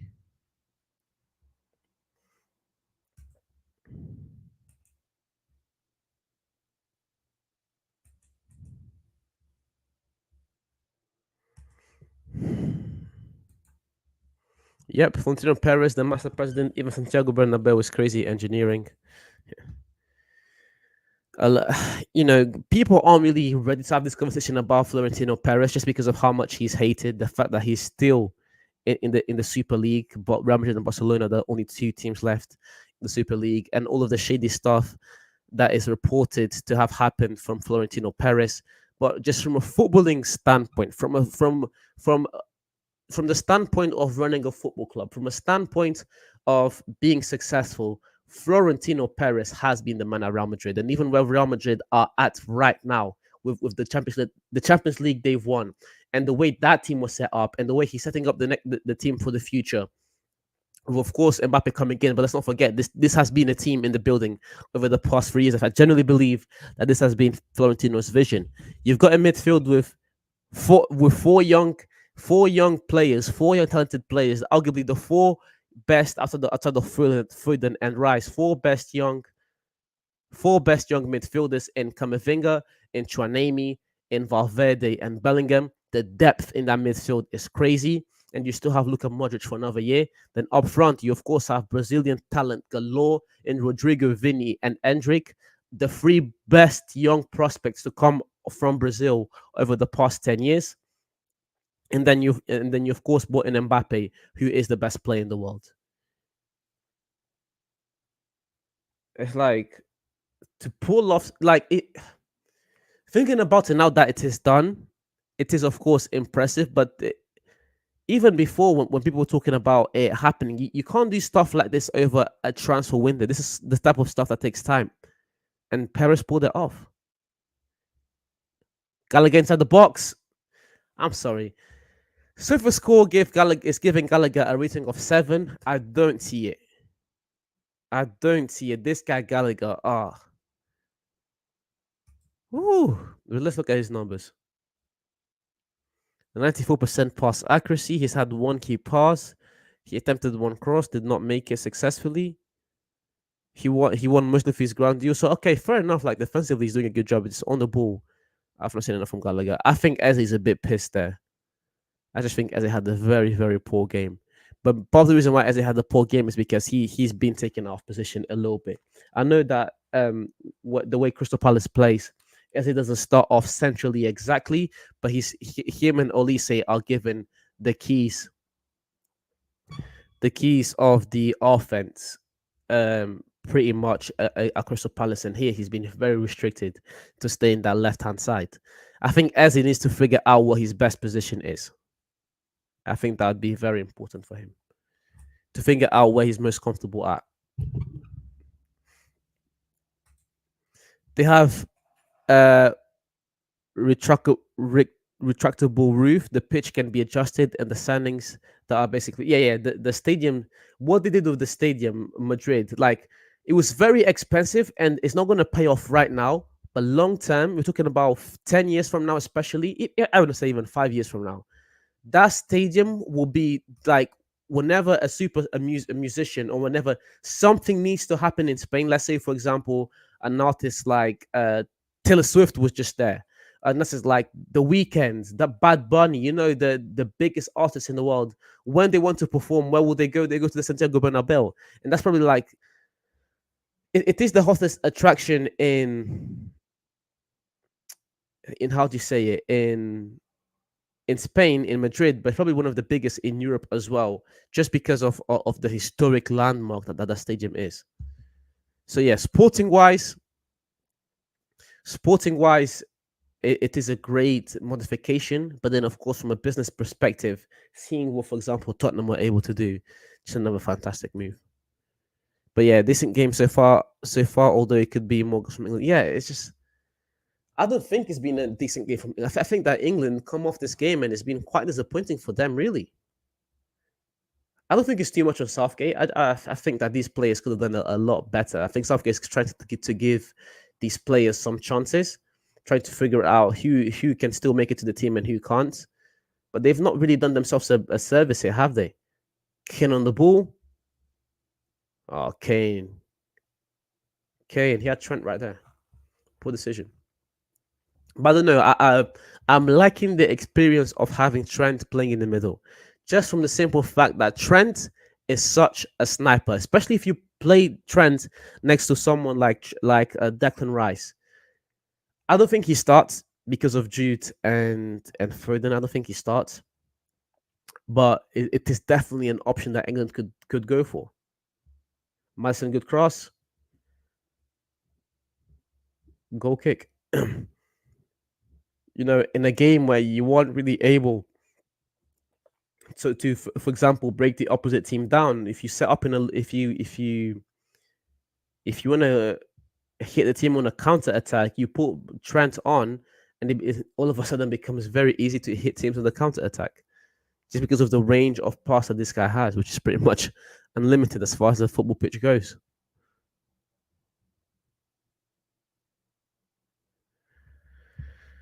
Whew.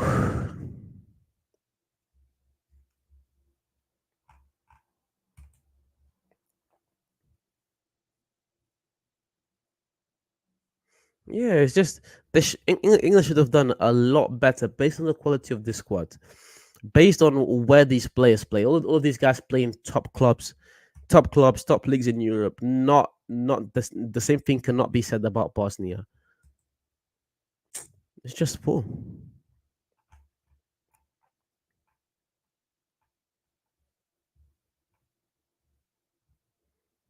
I've been more impressed with how well Bosnia, a team that's in a rebuild phase, a team whose manager has never managed, a team whose manager is managing their first football game today, how well they've been able to set up defensively. I think I'm more impressed with that. England they've had 16 shots. Out of those 16 shots, you're telling me that you've not been able to score one from open play? That's awful. You've had three big chances. You've not scored a goal from open play. Crossing. Kane. Not good enough. 9 corners. You've had more than double the amount of passes that the other team has had. 16 total shots. Only a quarter of the shots were on target, and our 4 shots on target, you're telling me none of them were able to go in? That is poor. Very poor.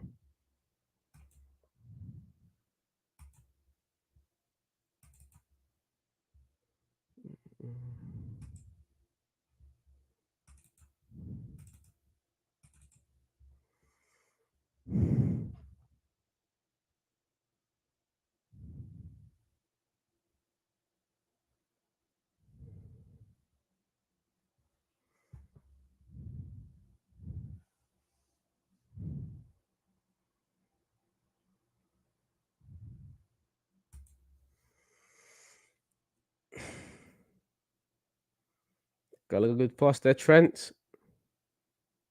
I don't know how Bowen's still on the pitch. As poorly as Eze played, I thought that Bowen played even worse. I don't know how Bowen's still on the pitch.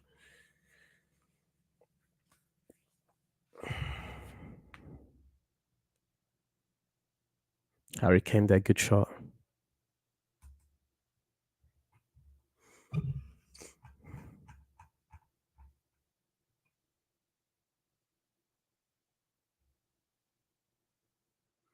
I really want Harry Kane to win a trophy this season. I think that's the biggest reason why I want England to win the Euros. I don't think Harry Kane, a player of his quality, someone who scored over 40 goals in the league, I don't think Harry Kane should end this season without a trophy. That's poor. Very, very unfair.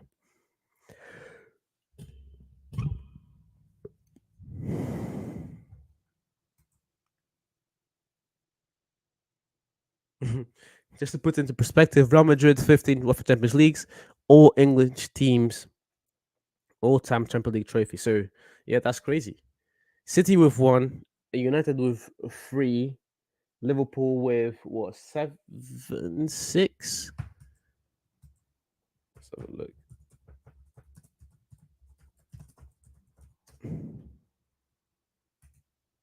Liverpool with 6, United with 3, so that's 3, 9, 10.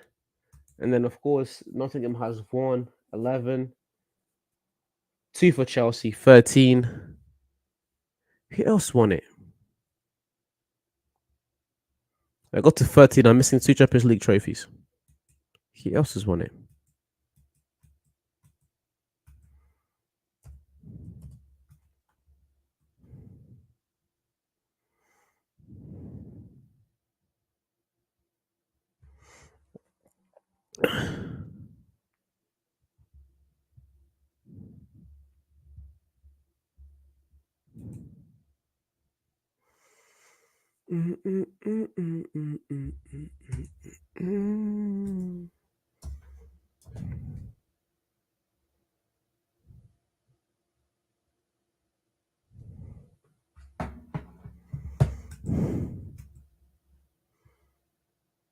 England there. I want England to score another 2 goals before the game ends. I'm not very happy with this performance at all. A lot of these players have disappointed me. It's like you're given a chance here, a chance that you won't get in the Euros because you probably won't make the final squad. This is the time to run it up, and you guys just don't do it. This is not good enough. Kane. Good ping from Kane. Fantastic. This is something else that Kane adds to this team. It's Harry Kane's playmaking. The fact that Harry Kane can give you 40 goals, but at will he can also get off from the number 9 position, drop a bit deeper, and then create for England. Harry Kane's value is it's even hard to put a number on how valuable Harry Kane is.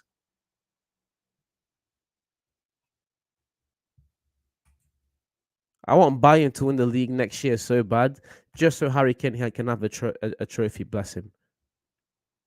It's so unfair for a player of his quality to not have won a major trophy just yet.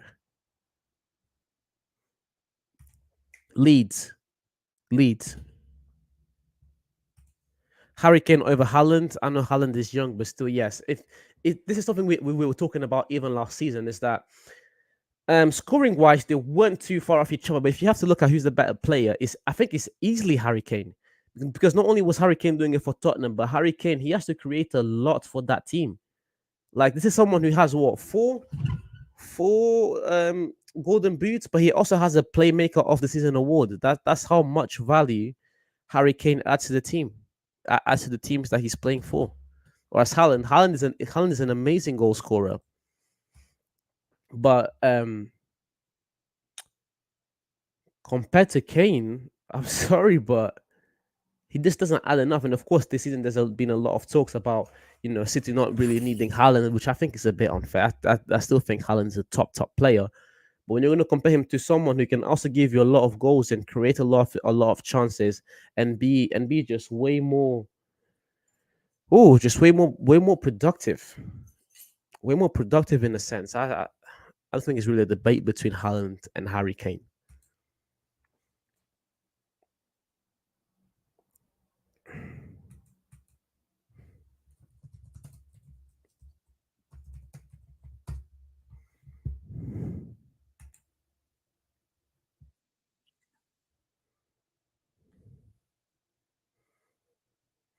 Last 15 minutes of the game, free kick there for Bosnia.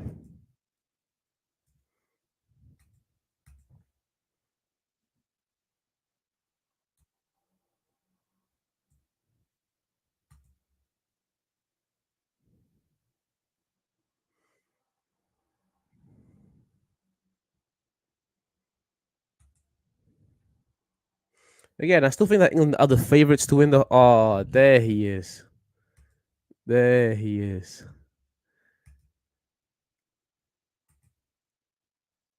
Wait, Yusuf, I think you're muted, mate. Oh, there you. Let's go. Perfect. What are you saying?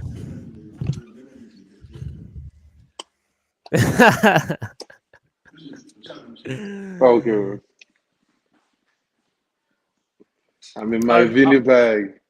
I remember when I was like my first like Champions League final that I remember was the 2014 Champions League final, and Real Madrid. You know how they were losing to the last minute. Yeah. It must have been like the 85th minute. I started crying. I was like, "Forget this game. I'm going to bed." Because he's done. Yeah, because the year before, do you remember what Lewandowski did to Real Madrid? That was the first time as a kid I was like, I hate this player. For the next few years, I used to hate Lewandowski because of what he did. So the next year when Real Madrid got to the final, I was like, then I went to sleep. I woke up. I was like, Uncle, we lost. We lost. Like, no, you didn't. You won. I was like, I stopped taking the piss. We lost. I turned on the TV and I'm like, and I see 4-1 because it was in Lisbon. The whole city's going crazy. See, that 2014 has to be my favorite year in terms of football memories. Yep. I remember that. And one thing about 2014 is, as you said, you lost, right? Yeah. I was seated in disbelief because it was done for me. Yeah. You understand me? It was done. Like I watched the game somewhere. My shirt was off, full support. Yo, sweating. I'm with the gang. Like, the only Real Madrid fan amongst a lot of against supporters. I was like in my bag. Then the goal came. I'm like, yeah, it's Real Madrid, man. You guys should chill. We're coming back, bro. We coming back. Back. And that goal from Ramos, it woke everyone up. As soon as the extra time started, that extra time was crazy. Supposed to be on a chair, right? So it's like a studio situation where they watch football. I was supposed to be on a chair. I was so broken that I was seated on the ground in front of my chair like this. Then the goal came. So I was lucky. I would have been stumped because I was like down there like this, looking at it. Then the goal came. Bro. So I understand how you felt about that. Is what you remember when we spoke about like your best Champions League memories. That was my best Champions League memory. That was my best game. That's my favorite memory. I think the second one would, 2016 when because the year before Madrid didn't win anything, and then they lost 2-0 against Wolfsburg, and I was like, wow, we're ass. We're really bad. No, was it Wolves? No, Wolfsburg. Sorry. Yeah, Wolfsburg. Yeah. And then the second game, Ronaldo comes out and says, "Give me the ball." He Yeah, says, that "Gives me the was ball," and that was the biggest. That's when I realized, no, this yeah. guy. All this talk about See, Messi, no, he's him. He's really see, him. I respect the talk about Messi when you are talking about football and genius. You understand me? Yeah, if Yeah, you've never watched football and you see Messi, he's like pure perfection. That I can admit. I have never argued that point. Like Messi is football in perfection. Touch, movement, everything is perfection. That I will not argue. But the only thing I always argue about is that him factor. Like, look, I can hit my chest and say any game that I've watched that Cristiano Ronaldo is on the pitch, I don't shake until the game is over. Like, I just know this guy can just pull something out. And that 2016 run was the beginning of the Mr. Champions League run. That it was was, yeah. when he took over the Champions League. Because in the Champions League, even in his down season, you still were scared to play against Real Madrid. You were still scared to play against Manchester United because you know who you are coming up against. Yeah. Like your 2016 was the him. You know that run. Wolfsburg went to who was the next team we played? I think it was it not Bayern? No, it was Juventus. Juventus. Juventus. That Yeah. was when Juventus gave him the standing ovation for the goal. Yeah. It No. That's 2018. That was 2018, bro. So Yeah. it was an amazing run. It was an amazing run. And that run, it's amazing how after that Real Madrid squad, Real Madrid is assembling something that resembles and might do better than that squad. Listen, that's the main thing I want to tell you today. I had it on the talk. I think we'll get like enough like the other people to come in, but my thing is they've got 15, and within the next 5 years they can get to 20. Yeah. That's how good this team is. Wow. People keep criticizing Mbappe, but every single year, Mbappe gives PSG the biggest moments. Now, pair Mbappe with Vinny and Bellingham. Then Mhm. in that final, Kamavinga, I love that guy. His touch. He's the most entertaining footballer to watch for me. Kamavinga's touch is perfect. Every time he touches the ball, it's perfect. You add that to Mbappe. And Oh, in the beginning, it might be. I didn't really like him starting Camavinga. Yeah, Honestly, if I'm going to be honest with you, look, let me lay it all down. You remember how I talked about Ancelotti in the beginning of the season? yeah, Me not being in full support of the 4-2-2, 4-4-2. Me not being because um, then Vinny and Rodrigo haven't really understood the role, and like it just felt like we were pushing a formation. Later, they yeah, understood it and they played perfect football. I understood him for trying to do that because we didn't have the squad to be yeah. The able to do striker. anything else. Yeah, we didn't have the striker. So I have to give Carlo Ancelotti his flowers for turning things around, for fighting all of the injuries, for doing like team rotations. The only thing is, I just wanted him to play Brahim Diaz in the final. I just wanted the kid to touch the ball in the final. Yeah, He's been exceptional the whole season. Just being wearing the jersey in the final and like him having a picture on the pitch would have done a lot for his confidence. I also wanted Chouamini to see the pitch. even the keeper, I was so disappointed. Fair enough, Courtois kept a clean sheet, but I was so disappointed. That keeper, he done so much all season. Yeah, you saw my message in the group, right? Yeah, that was heartbreaking. Yeah, but he said he wasn't feeling well, so that was the reason and stuff like that. But I still believe if he can put on a jersey, that means he can play. No, Oh, great finish from Trent. But it's too no, late. England. This game is done. I'm so this team. How do you only score one goal from open play against Bosnia? Shocking. Yeah, England just have to get their shit together. Yeah. England has to really dive deep into formations and forget about names. Yeah. You But understand again, me? But that's not Southgate. That's not who he is. That is the problem. So the root cause of England's problem, and you said it on the other show, the root cause of is England's problem. You've always said Southgate out, and England would have a serious revamp. Yes, they Just would. imagine a very tactically disciplined coach handling this England team, knowing Right. roles, making players understand their roles. Yo, I don't want any individual genius. This is not Brazil. No, winning off of individual. You notice even the almighty France with all of this quality leave The individual system, brilliance for moments. bro. They The have a system, system. bro. Even 2018, Giroud didn't score. Did he? I think Giroud didn't score a goal in the whole Zero World Cup. goals, but he But was he played every game because he played his role to perfection. He was starting Matuidi on the left. Because the Sharps had this amazing system, and when you combine that with Pogba, Kante, Mbappe, they won. Southgate doesn't have that in him. At least he's not showing that because in the final and against Croatia, they were winning. Both times they got knocked out of major competitions, they were winning.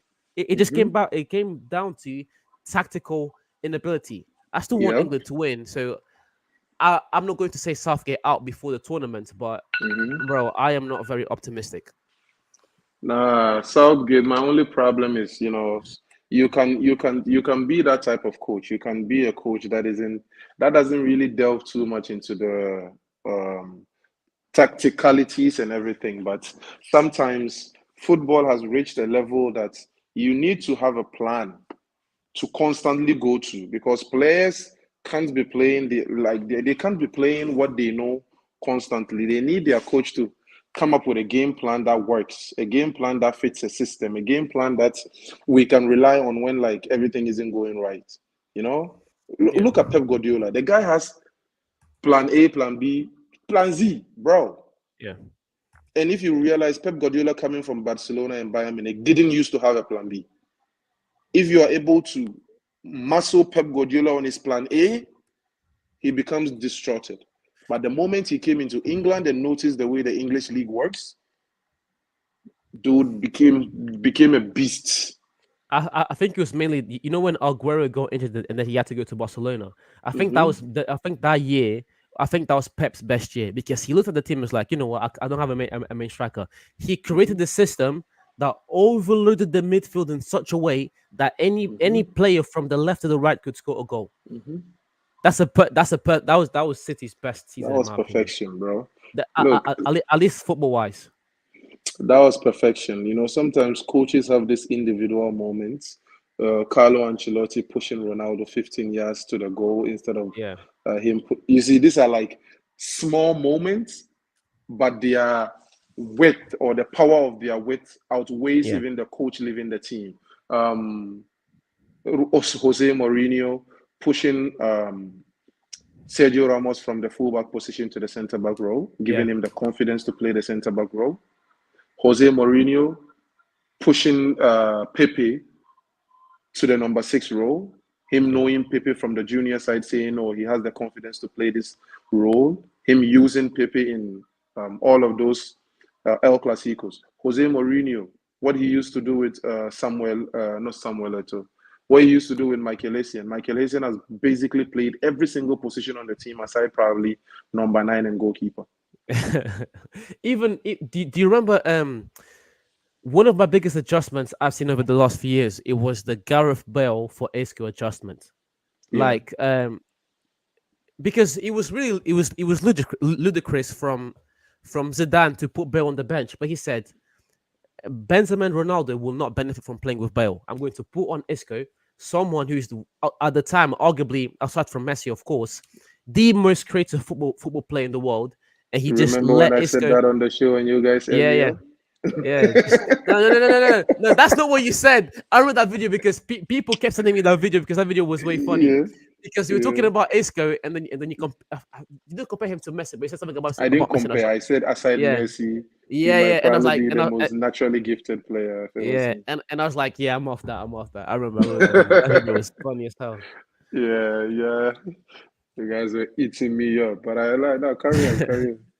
Yeah, it's just that adjustment for it was mainly 2017 and 2018. That adjustment, I loved it because I loved Isco so much.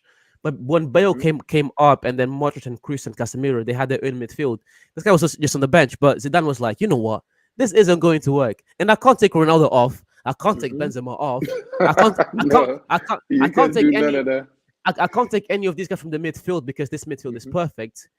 Yeah, And solid he midfield, he yeah. adjusted it, and then Ronaldo, a lot of times he was like a 4-4-2 diamond for Real Madrid. That's still my favorite team of all time. I love that team. Yep, I love yep. that team. And that Benzema Ronaldo partnership, Yeah, teams don't know who is striking at any particular time. yeah, There's that switch because of Benzema's creativity and because of Ronaldo's directness. So depending on the team, you can be playing 60 minutes with Ronaldo as the number 9, but you are tackling Benzema as the number 9. yeah. Yeah, Benzema's great. But Benzema is a brilliant footballer. Like, it's hard for you to find a number 9 that does both things to so well. So Yeah. much so that when he comes to France, he's relegated to the 10 row. Bro, Like, that is something my uncle used to tell me. He's like, he's like, Benzema, he's not very good at Real Madrid. Watch him playing for France. It's like 2014, 2013. And it was true. Benzema for France was a different animal. yeah, Benzema for He France different is like animal. Messi Ronaldo level. Yeah, he really was. He really was. For France, he was. For France, he was. He was Yeah. in the 10 row. He scores goals, creates for everything. Everything goes through Benzema. Yeah. Everything up until the problem and everything. So just, and I wanted to speak to you about this. Sometimes I feel like the footballing goes crazy moments, right? Yeah. The reason I'm saying that is Cristiano Ronaldo, Champions League final, Lisbon, Yeah. the odds. Yeah. Real Madrid, Gareth Bale, Champions League final. Where? Wales. 2016, yeah. Bellingham this year, Wembley at home. Bro, It had to happen. can It you had see to what is happen. happening? Yeah. Like, it looks like moments are being created. Players like Jude Bellingham and stuff like that, they are I meant was for so happy some. for him. So Yeah, happy. this is an exceptional season, bro. This is an exceptional season, and I'm tired of people talking about, oh, he's not as good as Musiala. He's not this. He's not technically gifted.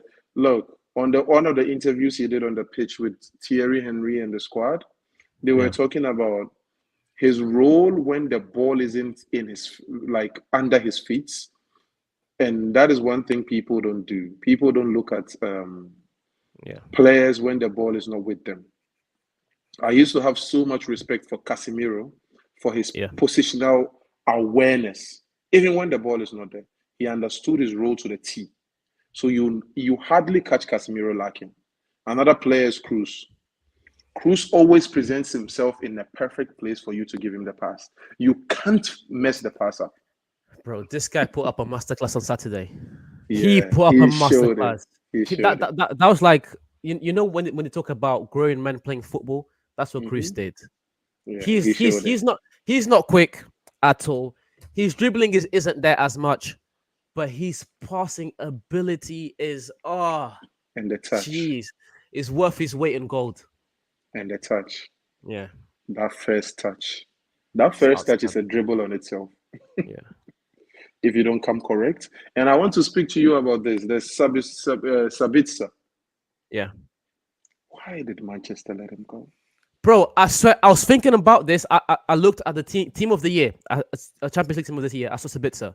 I was like, why did we sell him? And that was before Casemiro. Why this? I'm telling you, this board is the most incompetent board in the world. You remember when he came for that 1 year? We were talking about him on the show. Like, I was like, yo, are you guys looking at this guy? Like, next season gone. He was done. It's like, yeah, I'm not staying here. Smart from Sabitzer, because I would have said that. He went to the final. Smart. He was like, go on, I'm out. Yeah, and he did. I felt like he felt like, okay, Manchester is a big team, but I wouldn't be treated like I'm supposed to be treated out here. Because look at Bruno. Bayern. Bruno is Yeah, Bayern is looking at Bruno. If I was Bruno, now here's the thing: Bruno, he's the captain. He's too loyal. That's the problem. Even us Sporting, you don't understand. Being a Benfica fan, you don't understand how hard it was to watch Bruno play for Sporting, because every time they would come this close to winning the league, and this guy would demolish us, and then they would never win. But he's also one of the players that you said if he was in a better team, and now it's the same thing now. Yeah. His quality, he's being criticized. He's had that's one of the questions I had on the show, and I want to get these numbers right because Bruno's numbers this season were very good. Well, just give me 2 seconds because I have them here. Bruno put up 28 goal contributions this season for this team that finished 8th. Bruno is outstanding. He's completely outstanding. And if he wants to go to Bayern, I can't knock him. I can't knock him for going to Bayern. Nah. He's done everything he could for this team. I think the same. I think Bruno would never get the respect he deserves until he leaves Manchester United, and even if Manchester United becomes good, he wouldn't be given the credit because everybody else would get the respect and he would be, oh Bruno, oh Bruno, oh Bruno. Like he has never had a down season so far. It's the team having a down season. They say Bruno is erratic. I'll take 28 goal contributions at erratic this any day. That's something Bruno. I've always said he is erratic, but something I've realized is his erraticness just comes from him being so creative. As for example, the best analogy I saw was the basketball analogy. Who's had the most turnovers in NBA history? It's going to be your Chris Pauls. It's going to be your Kobe Bryant because that's who has the ball most of the time. Players, yeah. In football, which players are going to miss the most passes? Of course, it's going to be your most creative players, especially in a team like United, where Bruno is pretty much the engine of the team. He's doing too much work in the United squad. Remember when we broke down United a couple of years, like a year ago, we spoke about roles. Yeah. And some players just doing too much. Look at Casemiro. Just one season later, he can't do nothing because he was overworked in the first season. You understand me? So him entering into the next this season, year, playing centre back. Yeah, that was it. And if you notice in Real Madrid, he hardly played centre back. He's not good at the centre back role. He's never. Chouamini is a different breed. Chouamini can easily be adjusted into the centre back role, but like a lot of the other players can't do that adjustment easily.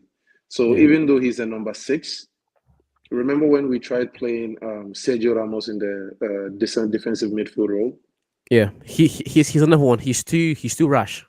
He makes many mistakes. Yeah, you understand. But then Pepe came into that role to perfection. You understand? So some players might have a lot of qualities, but the qualities might not include that thing that you want them to do. So Casemiro is the same. Casemiro is one of those players that he has a lot of quality in midfield, but you trying to play him as a centre back wouldn't really help the team. And he voiced it out. He said, I didn't like this. You get me? Manchester United just have to do a deep dive. This Sabitzer dude that you just let walk out of the team. Nah, bro. I was just looking at him in the final. I was just looking at particular players, and I'm like, yo, it is just like his game that I watched. Like I remember coming on the show, I was like, yo, can we talk about this Sabitzer guy? It was a Manchester United game. He started that game. The touch, the movement, and the heart. Yeah. Sometimes you need the heart. Look at his tackles. Look at him going to Camavinga. And he's a big guy as well, so even just from a physical standpoint. Cruz was just outsmarting him because Cruz knows if it's physicality and if it's let's go at each other one-on-one, it is not going to end well. So Cruz was just moving and outsmarting. Camavinga tried the strength and physicality thing, and he noticed that, yo, let me use the tricks on this guy because and Sabitzer also has the tricks. It was just that he also has the trick. It's Manchester United, bro. Manchester United, bro. It is shocking. Yeah, but the biggest question I have for you today is, you know how the Ballon d'Or works every year. It goes to the best player on the best team, but on the most winning team. So the most winning team this year is Real Madrid, but you have two guys with very, very similar numbers. I think Bellingham was more impactful, let's say, in the league. But when it comes to the latter stages of the Champions League, Mm-hmm. Vinicius Junior, he just comes through every year, and especially this Yeah. year. Bellingham's and Vini's numbers are off by assists. Mm-hmm. So Mm-hmm. without us playing any games at the Euros or Yeah.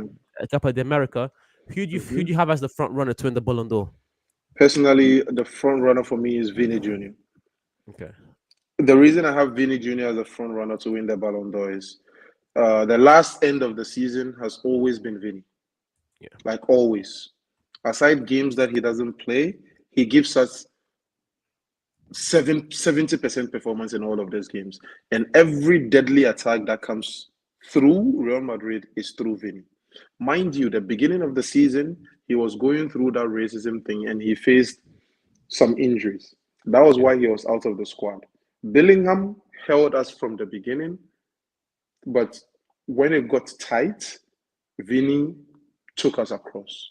The Yeah. reason I have Vini is Vini has also been doing this for the past 3 seasons. We are right now just giving him his flowers. This just didn't start. Even before Benzema left, everything that Benzema accomplished that day, that year, everything has to do with Vini. Yeah, especially that goal in the final against Liverpool. He scored in the Thank final you. again this year. He scored against Leipzig Mm-hmm. in the second leg to put Madrid through. Yeah. He got Mm-hmm. two assists against City.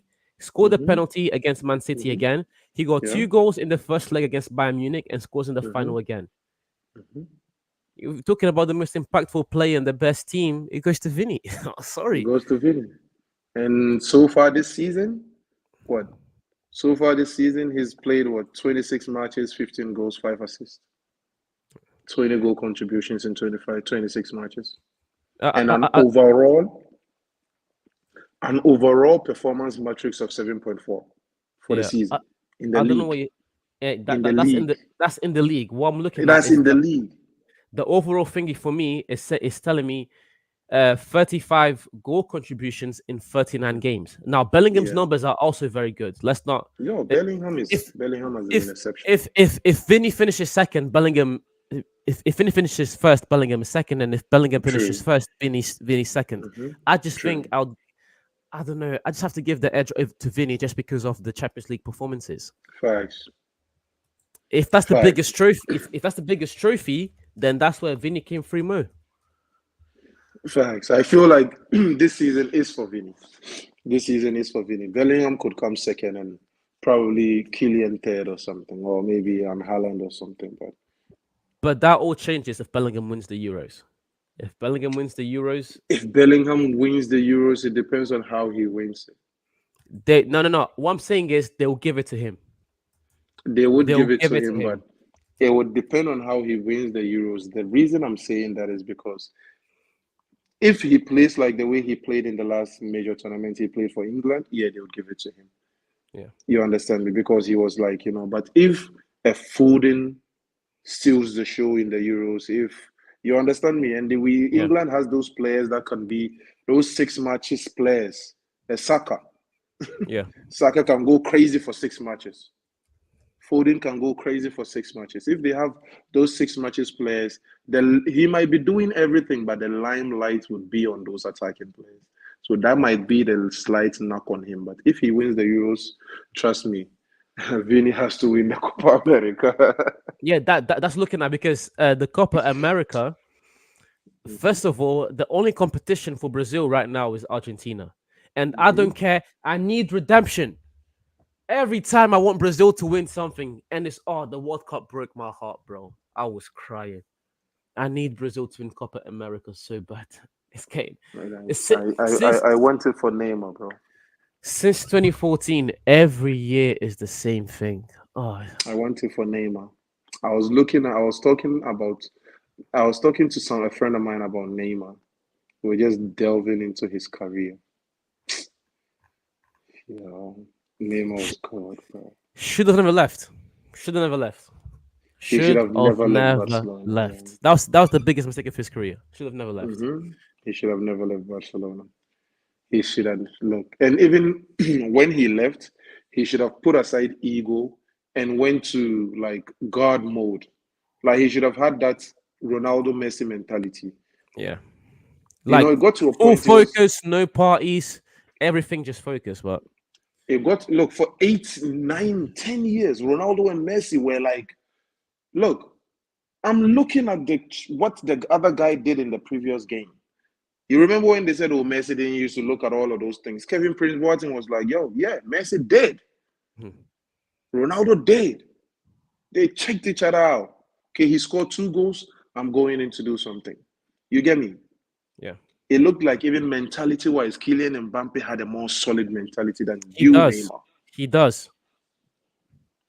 And it shouldn't be like You that. see in the World Cup, that final, the mentality of Mbappe is like, nah, I'm not going out like this.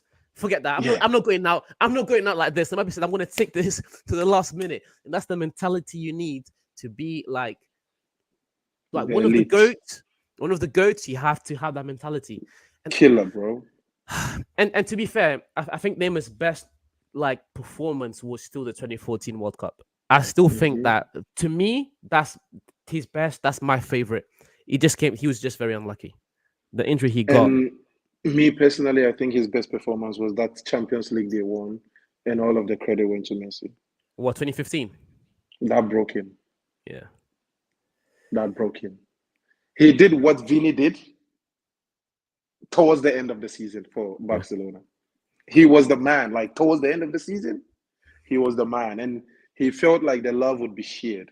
But what you understand, if you're in a team with Cristiano Ronaldo in the Euros for Portugal, got injured, was on the bench limping, and most of the videos giving shout outs to the performance is Cristiano Ronaldo being a coach. I'm like, yo, how about the people on the pitch? you know, all of them like Cristiano Ronaldo won the Euros and he's limping on the side being a coach. I'm like, yo, come on, bro. We have others scoring this magnificent goal. We have people putting on performances, but you're showing me the guy limping on the side of the pitch. But that is what happens. Benzema had to wait till Ronaldo to go to get his flowers. These people are just huge. We are here talking about Ballon d'Ors. And look, let's be honest. We are talking Vini, we are talking Bellingham. These seasons are not that impressive. Off of what we've seen from Messi and Ronaldo. No, they're not. Because Messi and Ronaldo, they were scoring 50, 40 goals in the league every year. Every single year. It was 50, 40. Every year, bro. And then La Liga, I'll be honest, like the season ended, I was like, what's his name? Diop has like 24 goals, like 24. They'll give you like 3rd place when Messi and Ronaldo were around. How are you winning it with 24 goals? That's crazy. Back in the day, when Messi and Ronaldo were like full power, it was 50, 40 every year. Yeah, these people are crazy, bro. Cristiano Ronaldo had that goal scoring record of scoring how many goals? Is it 25 or is it 30 or 40 goals every season for like 10 years? Is it 25 goals every season for 10 years? How do you do that? So, like, you know, these people leaving has like watered down the Ballon d'Or and everything. Even at United, when he wasn't a season goal scorer, he still scored 32 goals in the league as a winger. As a winger. You know, these people are exceptional. That wasn't even apex Ronaldo. No, that was beginning Ronaldo. That was beginning Ronaldo. And I wanted to break something down. Someone messaged me on Instagram. He was kind of confused about the whole Mbappe deal. He's one of the guys who used to like watch us from the previous show. So I wanted to give like people just a quick breakdown of like how the deal works, because probably he doesn't really understand the free transfer thing and how the free transfer came about. The free transfer came about only because his contract with PSG is done. They had an opportunity to sell him when he had 2 years left on his contract and 1 year left on his contract. Yeah. Last year, Real Madrid offered them 200, right? 200. Yeah. For a player with 1 year left on his contract. They thought they could still keep him at the end of the season, at least maybe if they won the league or something. So that is why he's coming in as a free transfer. He didn't sign a new contract. So what then Real Madrid would do for Kylian Mbappe is we would give him a signing bonus of 100 million or 100 plus million, around the Yeah. areas of 100 million. And that would be spread across 5 years. And that goes to him, nothing to PSG. Yeah. This All that's deal, all his money. that is all his money, nothing through Crazy. PSG. The reason for this deal stalling for a while was because of image rights. And Mbappe is very keen on his image rights. Florentino Perez, that is the only problem he's had with Cristiano Ronaldo and some of the big names that he has in Real Madrid. Florentino Perez, unlike Barcelona, never gives you 100% image rights. But his deal with He's a Cristiano Ronaldo was he he's a never gives, businessman. yeah. But his deal with Cristiano Ronaldo was he would give you 50%, and that is the best he can do, 70 or something. So Cristiano worked with him for the 50, 60s, and 70s. And one day Cristiano said, yo, at this point, I want 100% image rights. He was able to negotiate it for Cristiano, but in a few years, Cristiano was out of the door. So the deal with Kylian Mbappe, all of the agreements or all of the contractual things was circled around what? Image rights. So they've settled on the image rights, and that was why the announcement came out. He is going to be paid less than he was offered 1 year ago. So when we went with the initial 200 million to sign him, he would have been the highest paid player in the world, also the highest paid player in the team by a margin. But on this new deal, he's going to be paid around Vinny and Kylian, maybe slightly above them, but around that ballpark. Yeah. Because they don't want to bring that type of division in the team. You get me? So he would have been paid more last year if he came than he's earning this year, but he understood, So the benefit for us signing him is the less wages, we getting him for free. That is 150 million less or 100 million less than we had paid 2 years ago or last year. Also, there are extra bonuses that have been agreed upon depending on title wins, goal Performance. king, performances, and stuff like that. That are extra bonuses that are going to be paid on that 100 plus that I spoke about earlier on.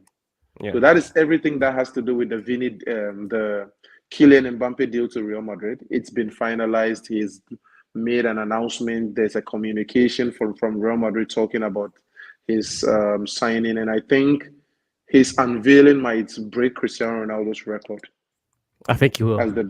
as the biggest unveiling, because Real Madrid is on a high over winning 2 trophies. His first official game for Real Madrid would be in a title game against Atlanta, the Super Cup. So he might enter or start his Real Madrid career on a title win. He's arguably the best player in the world so far. He is coming into one of the biggest or best teams in the world. So everything is lining up perfectly for him.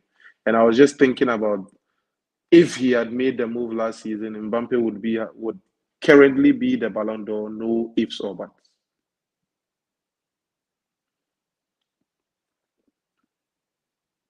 But he delayed with that transfer. So that is basically everything you need to know about the Kylian Mbappe deal. The deal is done. Both parties have announced. Here we go has already announced. He's been announcing this for like 2 years now, but we're going to give him a pass for this one. We're going to give him a pass for this one. Yeah, he's been here regoing us for this for 2 years. He said it 2 years. himself, like on his podcast. He's been here we go. This is the last year we go on the Mbappe side. For 2 years. So Kylian Mbappe is going to be a Real Madrid player. And to the people talking about, chemistry and everything, what you should realize is this is a younger core. This is not the Bro. Galacticos that we are used to. Bro, it's not even that. If I had to pick one manager in the world to sort out a Galactico team, is this man Ancelotti. Yeah. Say what you want management. about Pep. Say what you want about Pep being a better tactician, Jose Mourinho being able to do with Porto. You see, these players, they will die for Ancelotti. Every single one of them. Bro, they all love him. That's why this man was at Everton Florentino was like, I need a manager. Yeah, let me get that brother at Everton. That doesn't happen. We That's hated how it, much but this everyone loves Ancelotti. That's why I don't think it's going to be a massive problem. the players all speak highly of him. There's been Yeah, players talking about them going into games feeling like down, and Ancelotti just says one thing, and his spirit is like lit for the whole game. Like Jude Bellingham spoke about how he spoke to him. Like you're entering into like he's like, no, cool down, like relax. yeah, You are Real Madrid, and it speaks to his mindset too. The calm nature he is. He's been able to manage a bunch of young players and make them calm.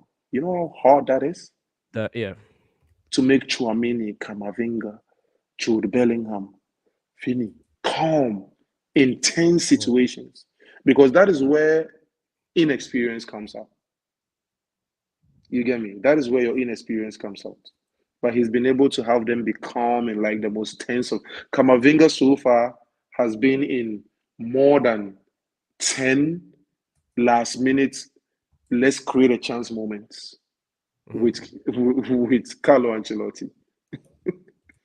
And he's been calm in all of those games. And it's just been an amazing season. I've watched the parade. There are a few highlights from the parade that I like. The fact that Cruz openly spoke about the number 8 jersey and him yeah, wanting to give it to Valverde. I like that continuity. It gives like all of the players something to work for. You get me? yeah, Vini worked for the number 7 jersey, got it. Rodrigo worked for the 11 jersey, got it. Jude Bellingham didn't really work for the 5 jersey, but he had to like talk to Vallejo, and when he got it, he spoke highly of like the legacy and everything. And then everybody just like feels like they have something to work on. You get me? And that is so amazing for the squad. You know. And the chemistry thing, I think this is like easy chemistry. These kids already know each other. Kylian knows Chouamini, knows Camavinga. They are yeah, friends. Already very cool with Rodrigo and Vini. You know, this young core have found love in other things than football. They meet in Miami and train together. They meet in Miami, go to fashion shows and stuff like that. yeah. You get me? Their They love they for they they, sneakers, they go to the NBA together, NBA games NBA together. together. And Kylian is an avid NBA supporter. Yeah, Contract with Jordan and all of those things.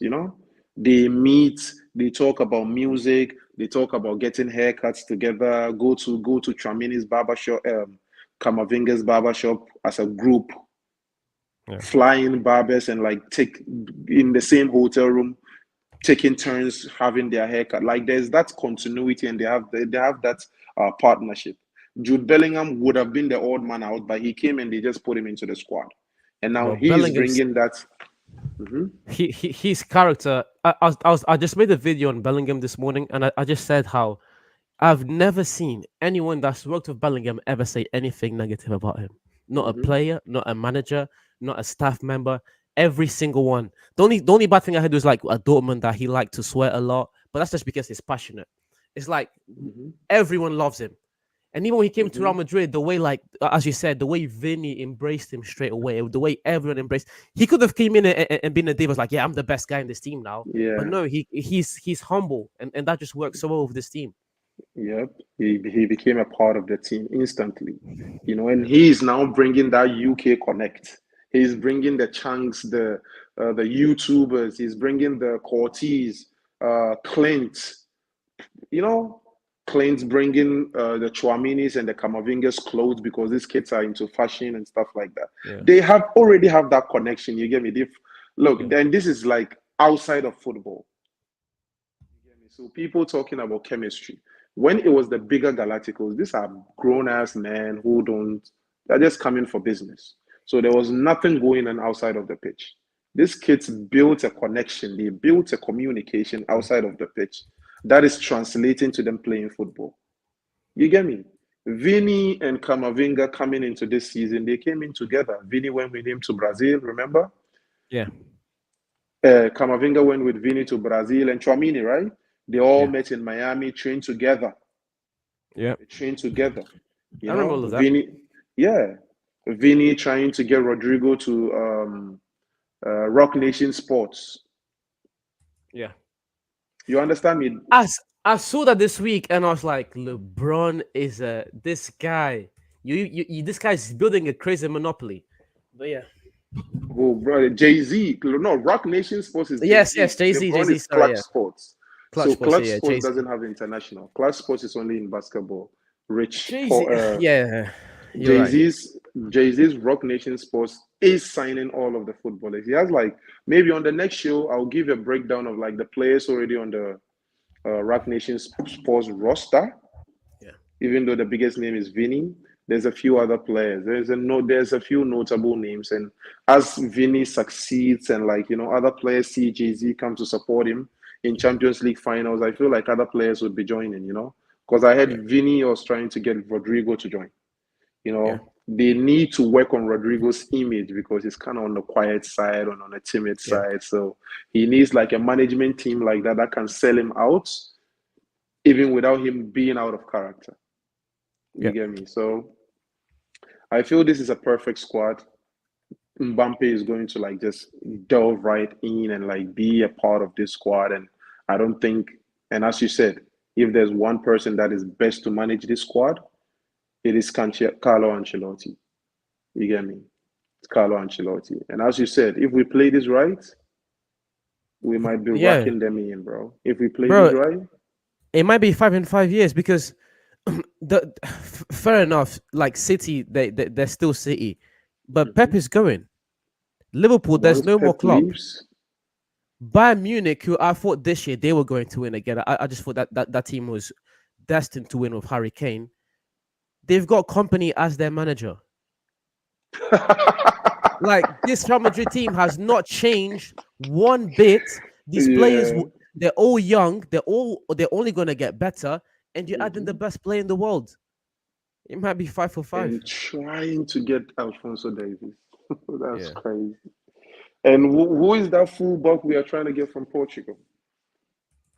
What's his name? The young kid. I forgot his name. I I forgot forgot his his name. name too. So Real Madrid is playing the cards right, and people should pick a page out of this Florentino Perez man's book.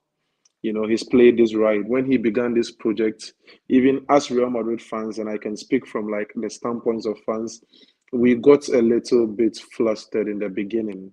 Him forking out that amount of money to get Vini, him doing the same for Yeah. Rodrigo. We looking at it like, yeah, like really? And at that point, we felt like there were players on the market we could get for that amount. So it was crazy. Him doing it with the Odegaard situation, we're like, yo, Odegaard didn't really pan out like that. So, like, what are you doing it again with these Brazilian kids? And look at it now. Him going all out for Chouamini. Remember, 80 mil. People are like, who is this kid? That's that, bro. I've said this over and over again. Because you can't do it in one transfer window. So what he said, Mhm. okay, so I'll wait. And but the thing, I don't even think he was expecting the team to be this good straight away. I don't Yeah. think no one expected this team to click straight Mhm. away. Mhm. And I think the best part of all of it was because Florentino Perez, he has a track record of disrespecting legends. I Yeah. hated the way Casillas left. I hated Mhm. the way Ronaldo left. Even the way Sergio Sergio Ramos. Ramos left wasn't very Mhm. good because the year they won the league, Pepe. I thought, yeah, Pepe. I thought Sergio Ramos was the best player in that team. The year they won the league And he after deserved Ronaldo. that 2 years. Yeah, 2019 because Ramos scored like 10 goals in the league. I don't remember. Yeah. I didn't like the way those legends left. So I thought, you know what, well, he's probably going to do the same thing with Chris and Modric, but he didn't. Mhm. He's been He I fixed think it. he changed his approach where I'm not going to get rid of all of these guys, and you know what, I'm going to create a nice blend because Modric and especially those two, Modric, Cruz, Carvajal, they all know the system. Like they know how this thing works. They've been here before. Yeah. They've won 3 in Mhm. a row. So what he's done is he's allowed these young players to develop, extremely talented. They're the new wave, but they need guidance. And again, getting Ancelotti was the perfect move. I think that was the final nail in the Yeah. He coffin. was a perfect manager to manage all of Yeah, this thing, like put it together. And now we might be lucky enough to get Xavi, another version of Ancelotti, but just with crazy. some tactical brilliance. That's the thing because Xavi, Tactically, Very this good, bro. guy, he's He destroyed. could be the next Pep. He destroyed the league tactically. He destroyed that league Yeah. tactically. 0 games lost, unbeaten. What? It really, the Atlanta game like really hurts me. Like it hurts me. Yeah. Like the Atlanta game, I really wanted that game for them, bro. It's football, though. Football. Losing only a game, that is an amazing The, feat. the Europa League final. Wow, that is an It's a amazing shame. thing. That's an amazing thing. Oh. So Real Madrid are champions, celebrations, everything went good. You get me? Yeah. Let's see what the season holds. What do you think about the Alfonso Davies deal? I think that Alfonso Dave, he's of course the out of all the fullbacks available, left fullbacks. I think he's the best option, but I don't even think is a need, let alone a must. Mhm. I think Real Madrid would be just fine. Again, you think about the team and you're thinking about long term and injuries that can happen. You of course want a replacement, but Mhm. you could even go cheap in that department. It's just the market for left fullbacks isn't that great today. Yeah. The Um, reason, the reason, uh, I think that's a lot to do with like Pep and the way he set up modern football and how everyone tried to copy him. Because if you see Mhm. Pep, the way he plays, he's got a lot of centre backs playing fullbacks. Yeah. He's adapted, and then even Cancelo, he's a fullback, but then he comes in a lot. So those out and out fullbacks like Marcelo, although he wasn't great defensively, Roberto Carlos, all these fullbacks that we had growing up, he were just out and out fullbacks. They were Yeah. going to stay on the left hand side. It's hard to find them, and Alfonso Davies is probably one of the best options. He's the best option right now. Mhm. I feel like because of how Mendy pan out, it's Yeah, part of the reason. But then Mendy revived the like himself. Like getting to the end of the season, Mendy, I even thought in he played yesterday's well in the final. I thought he played well in the no, final. he he had a complete turnaround from the Yeah. quarterfinals coming. He had a complete turnaround after the whole rumors of Alfonso Davis coming. Mendy just switched. Yeah, that's what you need from your fullback. Yeah, Mendy switched, and I don't know. Can we get like another season of Carvajal like this? This is Bro, crazy, bro. Like, Carvajal. yo, this is crazy. It's not, I, bro. Even he was the man of the match, which I was thinking like us after the game was over, I was like, yeah, Carvajal man of the match, of course. But Mhm, I was thinking about 2020, 2021 when they also won it. No, 2022. I was mhm, like, wow, this guy. You could make the argument. Of course, Vinny scored the goal, but the way he mhm. locked up Luis Diaz in that game as well. Bro, Luis Diaz was quiet for the whole game. The big signing from Porto, not and nothing from him. And people were saying Carvajal was done back in 2020, 2021. Carvajal is done. Carvajal is done. It's that is a shot on 2024, goal. and he was the Champions League man of the match. He's had his Him. best game yet.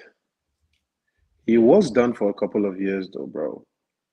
He was Yeah, done he for a was. He couple of was. He years. was. He was done. Like, I, we're I, I practically. don't. I don't know what secret juice to give these Real Madrid players when it comes to the final stage of the Champions League, Yeah, but no, they there's something all of involved. them turn up.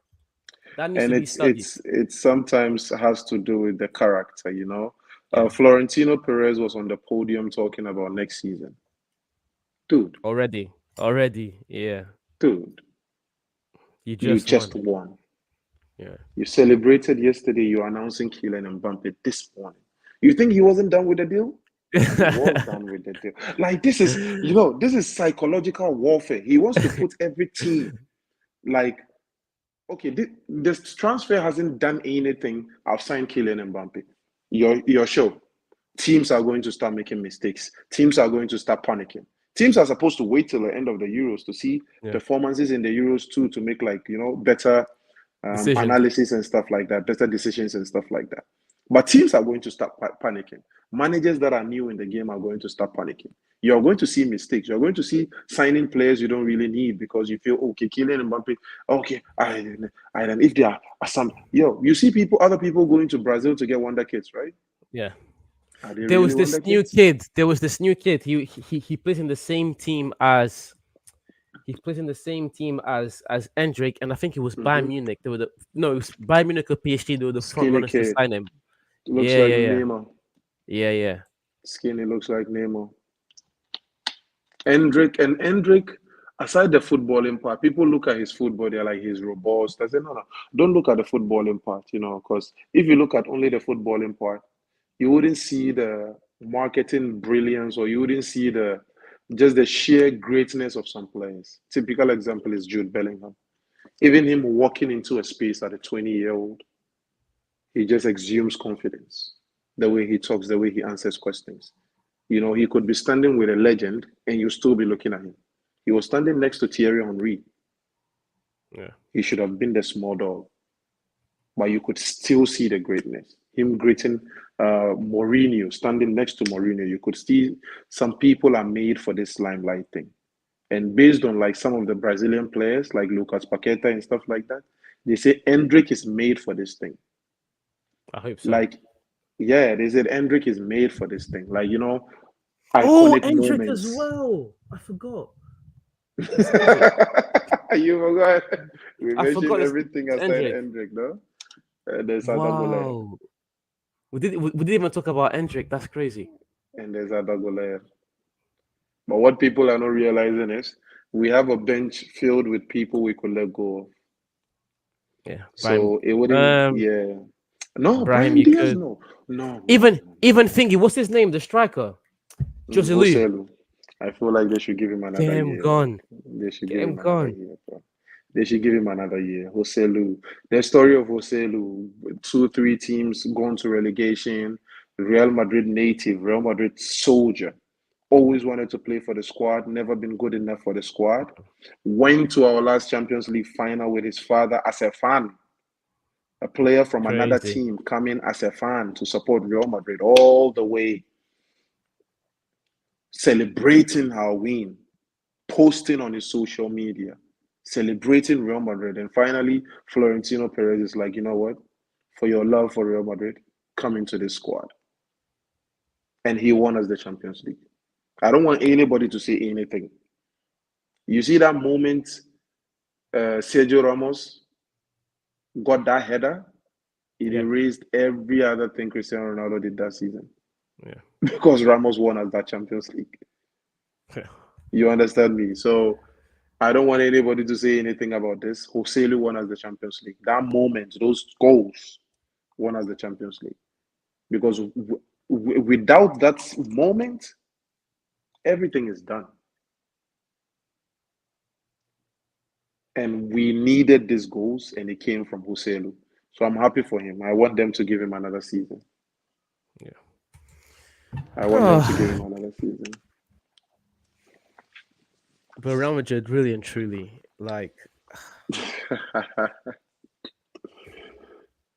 Oh yeah, yeah. What nothing else to talk about is Barcelona, because not only Mhm. are you in the mud, your rivals won the Champions League and signed the best player in the world.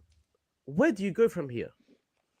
What do you even do? Barcelona's problem was trying to compete with Real Madrid at a point that Real Madrid had already completed the race. So Yeah. we are supposed to go for 3 laps. I'm on my second lap. You are now starting your lap. You are not, like, unless I get injured, you are not catching up. So the president made the mistake of like making signings and pushing players, 100 million signings, in a point at Barcelona's at the point that he should be correcting the mistakes of the other president. There was depth, there was a lot of things going on. How much of the team can you sell? You can make the bet and say in the next 5 years, I could do this, take all of these risks, but Barcelona is going to win trophies and we are going to recover in the next 5 years.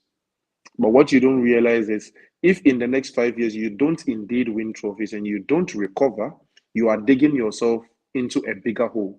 Now, every single Even bigger. signing has to go through the scrutiny of whether are we going to be able to sign the person or not. You guys are picking up contracts because you need the player and you can't pay him the way you're supposed to pay him. So you are picking up contracts on free transfers that like financially not stable. Even like You Bernardo understand? Silva now. Yeah. Hmm. You understand me? Going in for players like Bernardo Silva and stuff like that. You are not done with the whole João Felix thing. You are not done with the whole Cancelo thing. And you are already talking about Bernardo Silva and stuff like that. What Barcelona should do now is what? Delve back into their old philosophy, delve back into the academy and bring in a few players to help stabilize the team. You don't have to win for the next 2, 3 years. You leave it. Try your best to do something. But even if you don't win, just create a project for the next 2, 3 years instead of you trying to compete with the likes of Manchester City and everything. Even the Manchester United project feels like it's way ahead of the Barcelona project because at least they are not in debt. Manchester can sell and sign anybody they want. Oh no, we are in You debt. can't. We are. No, I don't mean like debt as in like Barcelona's situation, even Hansen Flick. They haven't properly signed Hansen Flick, right? Yes. Really and truly, all the players that are going to Barcelona right now is either because they love the club or they want that glory. It's not because of it's not the money at all. That's why I was think like Frankie de Jong, give him time. He'll come around. He'll have to. Frankie de Jong. He's already come out to say he loves Barcelona. I He's a feel like fool. with Frankie de Jong's situation is more of like family. His Yeah. wife, his kids, they've created a home in Barcelona, so he finds it difficult to leave. It's similar with Ter Stegen. It would be very difficult for them to get Ter Stegen out of the club because Ter Stegen he's lived in a big city all his career. Yeah. So he likes the big city life and he likes to be, they enjoy this whole Barcelona thing. They enjoy like the The lifestyle. squad, the lifestyle and stuff like that. So yeah, I think some of these players should like probably leave the squad. They probably leave the team. This isn't a space to be in. I don't know why Barca don't run it back and just stick around with La Masia again. Like if you You understand me? if you still think your academy is one of the best in the world, Hmm. run 2008 back where you bring, because if you think about it, that because Pep's first year, when not first years but Pep's best years, Iniesta, Xavi, Busquets, Messi, PK, um, like that the core of that team, Pedro, they were all La Masia players. So it's like, Hmm. why can't, I'm not saying do it again because that team was insane, but why can't you like bet on the DNA of your team instead That of is it. spending all this money? Because And you don't some have of you don't have money to spend anyways. So you what's the don't, point? bro. What is the point in digging yourself a bigger hole?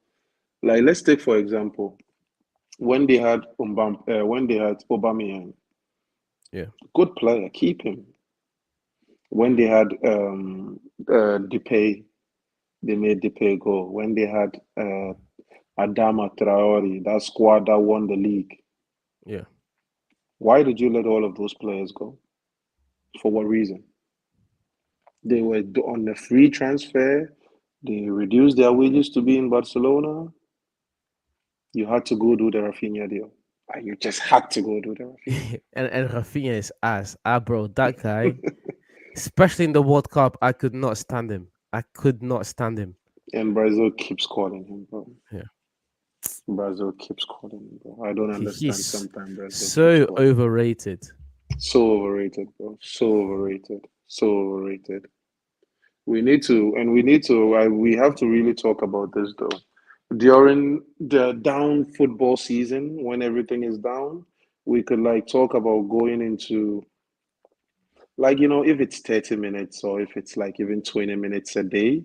streams where we pick every single team, talk about their players coming in, players that are supposed to go out, and just break down the team until the season starts. So when there's new signings, we break it down, and like some players like today we did a total breakdown of Real Madrid. Yeah. You know, the squad, like the comings, the goings, you know, the philosophy and everything. Barcelona is going to be an interesting breakdown. Manchester United is going to be an interesting breakdown. Look at Chelsea, the amount of players they have on loan, players that should leave the club, Yeah. players that they are trying to get rid of, that they shouldn't even be thinking of getting rid of. You understand me? We could delve into Arsenal. I people still giving Arsenal a B and an A season because they were very competitive, but they didn't win jack. People are talking about they had the same points as the invisible season, but yeah, without the silverware. 2 points behind Manchester City isn't an award. Please, It isn't. let's let's respect ourselves. You can't say, "Oh, we ended 2 points behind Manchester." No, that is not a trophy. You've noticed that is their only excuse, Yeah, right? yeah, yeah, it is. Like, okay, yeah, Manchester has been ours all season, but they got a trophy. Like, I would feel bad. I Yeah. would feel bad if I was a Chelsea, an Arsenal fan. Like, Manchester has been bad all season. Okay, they got a trophy. Like, you Tell get them. me? Second isn't a trophy. Like, let's be honest. Second, 2 points. Liverpool was 1 point behind Manchester City, and it still wasn't a trophy. You are talking about 2 points, brother. People are winning the league by 90 points. You are talking about Yeah. 2 points. Oh, we had the same points as the invisible. So, did you win too? You get me? So, if it's 20 minutes, we can just, find time and, like, just break down teams, because we have a lot of teams to break down. We have to delve into the French league.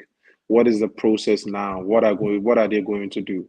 Let's not kill Oh yeah. ourselves. One thing we talk about is I think this is more towards the start of the season, but this year, Hmm. if you finish third in the Champions League, you're going home. There's no more going to the Europa League, and I am Hmm. so happy about that because United can go full throttle on this league because our only competition Hmm. is Tottenham. We can beat Tottenham in the two leg. So Hmm. like the Europa League has become a completely different competition, Different and competition, that yeah. needs addressing. That That really is needs true. addressing. In the beginning, when I heard that, I was like, because I used to like that in Champions League injection. That, Yeah, like, but then I was thinking about it, like, okay, so they can be a league on their own. Like, it's going to be yeah, okay, manu a man. Okay, these are the teams that I'm going to face. You get me? yeah. When you are done from the Champions League, because it got to a point, the Valencias and the Sevillas and the Benficas, it looked like they were trying to even leave the Champions League just to win On the Europa. purpose, on On purpose. purpose. They're like, what are we even trying? Like, yeah, we can Yeah, win. what's the Like, point? Because yeah, like look at this guy. There's no point. Let's go fight over there. you know, because Sevilla, especially, Sevilla in a group that you can come second in this group, bro. Yeah, They go listen 2 matches, they go and win the Europa League in a few. I'm like, yo, Sevilla, you guys just want to be there. So yeah, it is going to be different, though. It is going to be different. It is going to be different. Wow, football is changing. Oh, football is and changing. It is going to be different. and the changes seem like they're for the better, really, which is all that we need. Yeah, they're trying to make it more competitive. Sometimes we lose the competition because we are caught up in like moments, so we lose the competition. Like, um, take for example the um, Super League that was like, Yeah. me personally, I don't know, but I'm all for the Super League. Oh, thank God. I thought I was the only one, bro. That I'm it's all like, for bro. Do you know football clubs in comparison to American leagues? Do not have they're not as valuable. The Mhm. reason being, you can always be relegated, so they need to cap your value at a certain point. I understand why a lot of fans do not want the Super League and why it is abysmal because it's going to take, the competitive aspect of the game in a way. But in the same sense, like I don't know how you could Best do it playing against perfectly, the best. but the best teams every single week, the The best playing it's against the best. actually forget the best, it's the biggest. You're talking London Yeah, the against biggest. Paris, against Milan, against Yeah, Barcelona every week. weak. Ah, And it's going to slowly begin to turn into England against France. Yeah, and another thing is, it would be a lot easier for non-football fans to watch, because it is, To for me, digest. Mhm. for us that we grew up watching this, is easy, like Bundesliga, Serie A. But for fans, other fans, even just European fans, to get into football is hard. It's too much. Mhm. To watch one league, a Super League. Yeah, it's easy for them because look at the America football breaking into Yeah, America. It's easy for them to know, oh, who's playing this weekend. yeah, It's Manchester United and Real Madrid. Oh, Manchester United and Real Madrid. yeah, Who's playing next weekend? Oh, it's Barcelona and Chelsea. Like what? yeah, You get me? It yeah, just and the Champions Leagues and all of those things are still there for all of the yeah, teams. We can have one like I don't see, I used to be the integrity of football and all of those things, but like, bro, just go on FIFA right now and just put to create a tournament and just put all of the best teams. See, just yeah. to see how fun that tournament is. Oh, wait, guys, Yusuf, have you ever played 2K? Yeah, I played 2K. I suck Bro, though. they are going to create a FIFA 2K. You are going to be able to play 3v3 with your friends, or 5v5. You're gonna, you know how GTA works. You're gonna be able to have your Hmm. own character online and then hop onto matches and stuff. Wow. I'm sorry, EA Sports is, you guys are. This could be the end. Let me show the 2K find something. is crazy. 2K is crazy. So I recently got back We into don't. gaming. Yo, Frederick, we don't even know. We're just talking at this point. Like this football talk is just good. I recently just got back into gaming, right? Yeah, And I appreciate you, bro. Thank you, Frederick. yeah, I recently just got back into gaming and like I had to go to thrift shops. I had to go to second-hand shops. Do you know what I was looking for? Uh, FIFA 14, 11. Oh, PES 2016. PES This is 2016. goated, bro.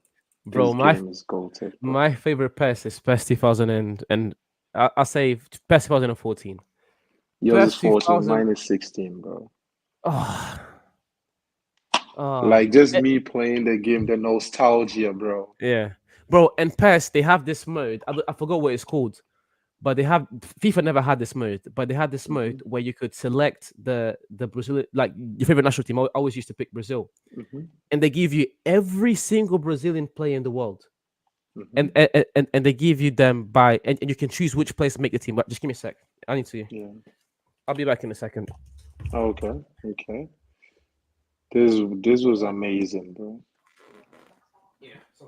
This is amazing. This is me getting back into the gaming thing. I don't know about everybody in FIFA, but FIFA wasn't necessarily my thing. You get me? FIFA wasn't necessarily my thing. And for nostalgia, I went looking for this and I found it. I'll try looking for PES 2014, as JVM said. That is one of his favorites. So I'm going to look for PES 2014. But this is one of my favorite games. And just me going back into gaming and getting this PES. It's not, and everybody talking about, oh, there's PS5. No, no, no, no. I'm not playing this. I'm not going to stream it or anything. It's just for the nostalgia. It's just for the fun. You get me? We Yeah. play games. We used to play games for fun. You get me? You guys, you are streaming. It's a business for y'all, but we used to play games for fun. And this was the last game that I remember enjoying. Enjoying. Yeah, and I'm the best Mortal Kombat player in the whole world, though. So Bro, I used that to, is just a because side note. for me it was PES 14 on the PES 14 and PES 13 on the PSP, and then when I Hmm. when I got a PS3, I started playing FIFA 14. Hmm. It was the whole summer. Wake up, FIFA, career mode, Real Madrid. I used to get so many assists with Modric, and then goes with Ronaldo. That was my thing. Hmm. Get to Modric, ping it to Ronaldo, bang, bang, every year when we win the Yeah, Champions League, every year. But yeah, those are just crazy. Those are just, guys, thank you very much for watching to the end. You are all much hmm. appreciated. Frederick, Hmm. especially, for staying to the end. I think me and Yusuf, we've got a few things to discuss to make the show better. Hmm. But again, Okay. another Monday. We'll try and be consistent. We'll see you guys soon. Yeah, 2K would be. Yeah, it would. It would. The 2K Korean mode. Now, NBA fans hate 2K because it's just the same thing. But for us, it Yeah. would be such a breath of fresh air. Yeah, It'd that be is insane. different. Yeah. That is different for us. But yeah, I guys, I'll see you appreciate soon. guys, bro. Thank you very much for watching to the end. See you next week. Appreciate you guys.